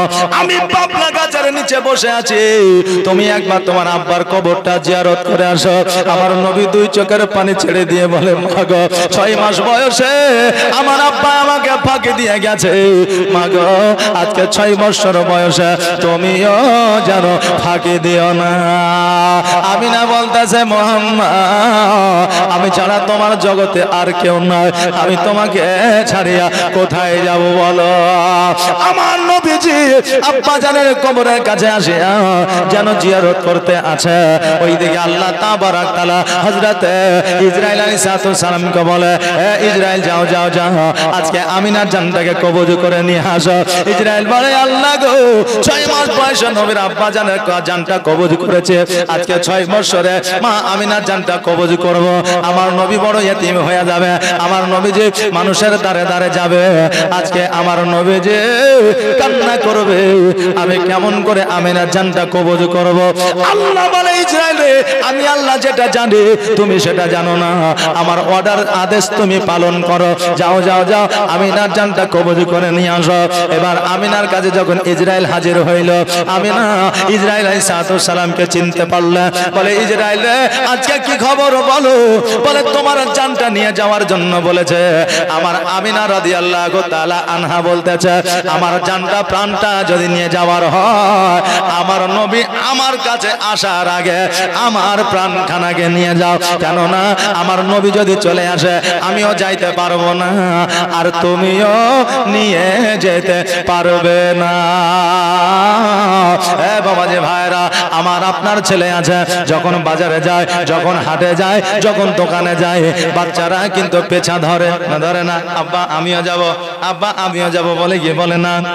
কিন্তু আমরা ওই বাচ্চাটিকে নিয়ে যেতে চাই না, তখন বাচ্চার মাকে বলি একটু বুঝিয়ে মোবাইল দিয়ে ঘরের মধ্যে নিয়ে যাও, আমি লুক করে পালিয়ে যাবো বলে কি বলে না? তখন আমরা লুক করে আমরা লুকায়িত ভাবে চলে যাই, বাচ্চাকে কিন্তু জানতে দিই না। তো আমি না বলছেন নবী যদি চলে আসে আমিও যেতে পারবো না, আর তুমিও নিয়ে যেতে পারবে না। তো নবী আসার আগে যেটা করার তুমি করো। আচ্ছা, এই ইসরাইল আলাইহিস সালাম আমিনাকে যে বলছে যে তোমার জানটা আমি নিতে এসেছি, আল্লাহ অর্ডার দিয়েছে, তো বলছেন নিয়ে চলো। আমাদের যদি এইরকম অফার থাকতো, যদি ইসরাইল এসে বলতো যে আল্লাহ অর্ডার করেছে কুদ্দুস সাহেব চলে যেতে হবে, তো বলবে দাঁড়ান কদিন পরে মেয়ের বিয়ে দিব, জামাই দেখে তারপরে যাব নাকি, ও ডেট দিবে। আর ধান লাগিয়েছি, কমসে কম ধান গিলা হোক, তারপরে যখন আসবে বলে ধান গিলা নিয়ে আসি বাড়ি, সিদ্ধ করে খাবো, তারপরে যাব, কষ্ট করে চাষ করে যে খাবো না বলবে। এই জন্য এই অপশনটা আমাদের জন্য রাখেনি, কথা বললেন না, এই অপশনটা আমাদের জন্য রাখেনি। আমরাকে যদি এইরকম অপশন দিত, আমরা ডেট দিতে থাকতাম যে আজকে লয় কালকে, কালকে লয় পরশু। সামান্য কাজগুলাই তো হয় না, যে সামান্য কাজই আমাদের দ্বারা হয় না, আজকে যাবো না গো, কালকে যাবো, বাদ দাও, আজকে আর সময় হইল না, যে এইরকম হয় বেরাদার। কিন্তু আমি না বলছে যে আমি থাকবো না, চলে যাব, নিয়ে চলো। যারা মুমিন হয় তারা জগতে থাকতে চায় না। কেন? হাদিস শরীফের মধ্যে এসেছে যে মুমিনদের জন্য দুনিয়াটা হলো জেলখানা, আর কাফেরদের জন্য হলো জান্নাত। জোরে বলেন সুবহানাল্লাহ। তো মুমিন কিন্তু পৃথিবীর মধ্যে থাকতে চায় না। আমার রাসূল পাক সাল্লাল্লাহু আলাইহি ওয়াসাল্লামের কাছে আসলেন ইসরাইল, বললে ইয়া রাসূলুল্লাহ, আল্লাহ আপনাকে ডেকেছে। তো নবী বললেন, আল্লাহ যখন ডেকেছে তা আমিও চলে যাব, থাকতে আর চাই না। যারা মুমিন হয় তাদের কাছে ইসরাইল আগে পারমিশন নাই, একটা জায়গায় পারমিশন নিয়েছিল না। কার কাছে বলেন তো? যে মুসা আলাইহিস সালামের কাছে এমন একটা চড় মেরেছিল, ওর একটা চোখ বাড়িয়ে গেছিল। যে আল্লাহর কাছে বিচার দিল, আল্লাহ আমার চোখ বাহির করে দিয়েছে মাইরে। বলে কেন? বলে কেন আপনার পয়গম্বরকে জিজ্ঞাসা করেন। তো মুসা আলাইহিস সালাম বললেন যে আমাকে সালাম দেয়নি, ওর জন্য ওকে মেরেছি। কথা বুঝতে পারলেন না? তো বেরাদান মিল্লাতে ইসলামিয়া, তো প্রত্যেকের কাছে পারমিশন নিয়ে নেয় যারা মুমিন হয়, মুত্তাকিন হয়, সলিহ হয়। আর আমার আল্লাহ বলেছেন প্রত্যেকটা বান্দা বান্দি মুমিন হোক আর কমিন হোক, প্রত্যেককেই আমি 40 দিন আগে, মওতের 40 দিন আগে আমি একটা সিগন্যাল দিয়ে দিই। কিন্তু সিগন্যাল আমরা বুঝলে তো নাকি? এখন আমরা বাইক চালাতে জানি না, বা নতুন বাইক চালা শিখেছি, এখন রেড সিগন্যাল মানে কি আর সবুজ সিগন্যাল মানে কি এটা আমরা জানি না, তাই না? যে আগে জানতে হবে, তারপরে তো আমি বুঝতে পারবো। তা আমরা মওতের সিগন্যাল বুঝি না, তো মওতের সিগন্যাল 40 দিন আগে আসলে আমরা কি বুঝবো, তাই না? যে আমি না বলতেছে আমার বেটা মুহাম্মদ আসার আগে আমাকে নিয়ে চলো। হযরতে ইসরাইল আলাইহিস সালাম আমার মা আমিনা রাদিয়াল্লাহু তাআলা আনহার যেন জানটাকে নিয়ে ঊর্ধ্বগমনে চলে গেল। এইদিকে আমার আমিনা রাদিয়াল্লাহু তাআলা আনহা ইহ জগৎ ছেড়ে পর জগৎ গমন করলেন। একবার সকলে আওয়াজ দিয়ে বলে ইন্না লিল্লাহি ওয়া ইন্না ইলাইহি রাজিউন। আমার নবীজি ওই আপনার আব্বাজানের কবরের কাছ থেকে মা আমিনার কাছে আসলেন। আসার পরে দেখছে যেন মা ঘুমায় আছে। এবার মায়ের হাতখানা ধরে মা মা মা বলে ডাকে, কিন্তু মা আর সাড়া দেয় না। দাসী উম্মে ঈমান বলতেছে, মুহাম্মদ আজকে কেন, আজকে থেকে কিয়ামত পর্যন্ত যদি মা মা বলে ডাকো, তবুও তোমার মা আর সাড়া দেবে না। কেননা তোমার মা আর এই জগতে না। আমার নবী বলতেছে, মা গো আজকে তুমিও আমাকে ছেড়ে গেলে, আজকে আমার গোসল বানাইয়া দেবে কে, আমাকে খাওয়াইয়া দিবে কে, আমাকে পড়াইয়া দিবে কে? মা আজকে আমার খেয়াল রাখবে কে? ওগো মা আমি কোথায় যাব, কিভাবে লালিত পালিত হব, আমাকে কে দেখাশোনা করবে? উম্মে ঈমান বলল, মুহাম্মদ তুমি চিন্তা করিও না, আজকে আমার যতক্ষণ পর্যন্ত প্রাণ আছে জান আছে, ততক্ষণ পর্যন্ত আমি তোমার দাদা আব্দুল মুত্তালিবের কাছে পৌঁছায়া দেব।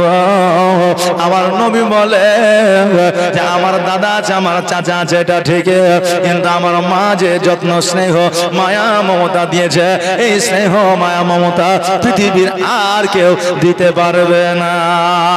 তোমার স্মৃতি আজ বারে বারে কেন যে পড়ছে মনে, তোমার মায়াবী মুখটা মাগো ভাসছে শুধু দুনয়নে, ভাসছে শুধু দুনয়নে। মা ও মা ফিরে কি আর আসবে না, দেখা কি আর হবে না। আদর সোহাগার ভালোবাসায় ভরিয়ে দিতে মাগো তুমি আমায়, আজ তুমি কোথায় হারিয়ে গেলে, আজ তুমি কোথায় সবাই হারিয়ে গেলে একবার কি আমার পড়ে না মনে তোমার স্মৃতি আজ বারে বারে কেন যে পড়ছে মনে তোমার মায়াবী মুখটা মাগো ভাসে শুধু দুনয়নে ভাসে শুধু দুনয়নে ভাসে শুধু দুনয়নে আল্লাহুম্মা সাল্লি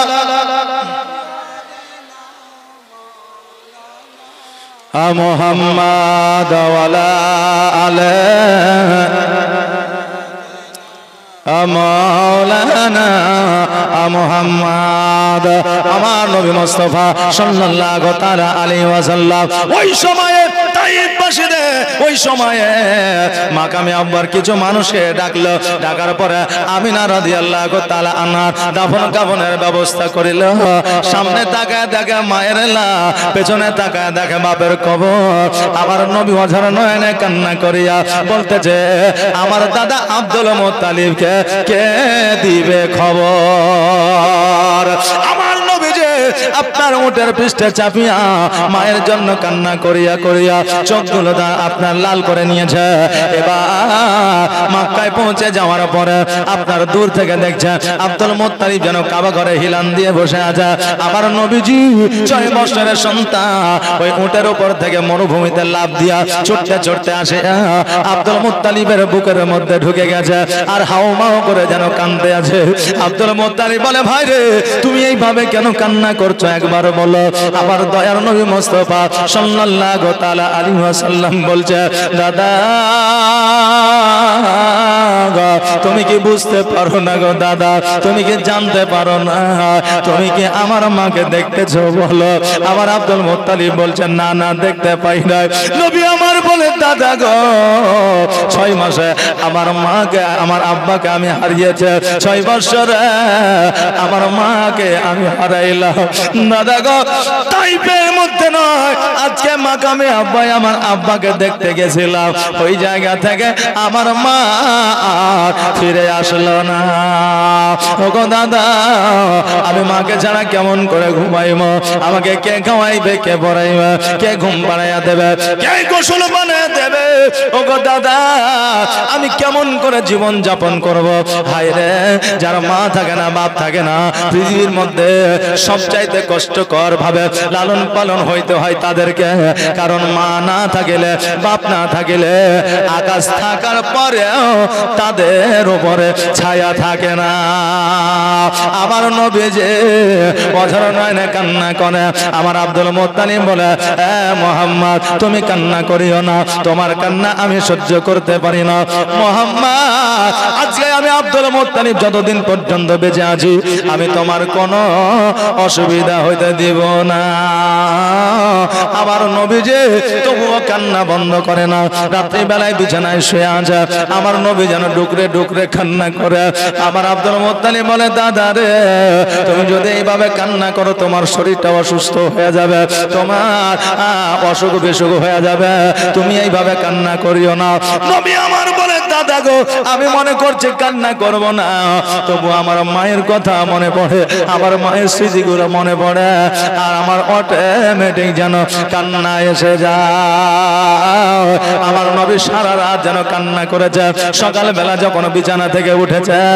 আমার নবী বলতেছে দাদা গো আমি যেন চোখে কিছু দেখতে পাই না আব্দুল মুত্তালিব বলে ভাই রে তোমাকে আমি বললাম এইভাবে কান্না করিও না এইভাবে কান্না করলে তোমার অসুখ হয়ে যাবে আজকে চোখের যদি হারায় ফেলেছ আমি এখন কার কাছে নিয়ে যাব কোথায় নিয়ে যাব খোঁজ নিতে নিতে দেখলো ওই আমলে একজন ওঝা একজন হাকিম আছে তার কাছে নিয়ে যাওয়া হলো এবার বলল এই ছেলের নাম কি মোহাম্মদ বলে হ্যাঁ বলে এই ছেলেটা আগেরই পয়গম্বর হবে অতএব এখান থেকে তুমি তাড়াতাড়ি করে বাড়িতে নিয়ে চলে যাও নইলে ছেলেটার প্রতি আক্রমণ হয়ে যাবে আব্দুল মুত্তালিব বলে তার কি ওষুধ না বলে ওষুধ আমার লাগবে না জগতের কারো লাগবে না ওই বাচ্চার থুতু মুবারক ওই বাচ্চার চোখে লাগাইয়া দিবে, ওটাই তার জন্য দাওয়া এবং ওষুধ হয়ে যাবে।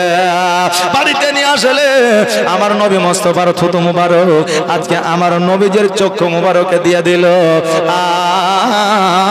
আমার নবীজি যখন চক্ষু মুবারকটা খুললো, নবী আমার বলছে, দাদা আজকে আমার চোখে যা দেখতে পাইতেছিলাম থুতু দেওয়ার পরে তার চাইতে দ্বিগুণ ভালো দেখতে পাই। নবীজির থুতুর এত পাওয়ার যদি হতে পারে, আমার নবীর পাওয়ার কত ছিল, আমার নবীর ক্ষমতা কত ছিল। বাবারে আমার নবী পাথর কাকরকে কথা বলিয়েছে, আমার নবীজি আপনার যে পথ দিয়ে হেঁটে গেছে ওই পথের মরুভূমির বালু নিয়ে গিয়ে অন্ধর চোখে ছিটিয়ে দিয়েছে, চোখের জ্যোতি ফিরে পেয়েছে। আমার নবীর শরীর থেকে মেশকে আম্বারে খুশবু পেয়েছে। আজকে আমার নবীজি আঙুলের ইশারা করেছে, চন্দ্র দুখণ্ডিত হয়ে গেছে। আজকে যারা বলে নবী আমার মতো ছিল, তাদের মতো অমানবিক মানুষ পৃথিবীর মধ্যে আর কেউ না। কারণ নবীর সাথে তুলনা পৃথিবীর কারোর সাথে হবে না। আর নবীর সাথে যারা করবে তুলনা, আজকে তাদের মধ্যে ঈমান আছে কিনা বাবা সন্দেহ আছে। কারণ আবু জেহেল নিজেই বলেছিল, আমি নবীকে জানি, আমি নবীকে চিনি, কিন্তু আমি নবীকে মানি না। নবী যখন মক্কা থেকে মদিনায় হিজরত করেছিল, একবার মক্কায় এসেছিল নিজের দেশ, সোনার দেশ, জন্মভূমি কেমন আছে একবার দেখার জন্য। আবু জেহেল সকল সৈন্যদেরকে দিয়ে ঘেরাও করেছিল। আমার নবী যে মুজিজা দেখিয়ে বার হয়েছিল, আবু জেহেল ছুটতে ছুটতে আসিয়া সৈন্যদেরকে বলেছিল, সৈন্যরা রে আজকে এই জায়গা দিয়ে মোহাম্মদ গেল। বলে কই হুজুর যাই নাই, দেখি না। বলে আমি জানছি। বলে আপনি কেমন করে জানলেন? বলে তার গা থেকে, শরীর থেকে যে খুশবুটা পাওয়া যায় ওই খুশবুটা আমি পেয়েছি, মানে মোহাম্মদ এই রাস্তা দিয়ে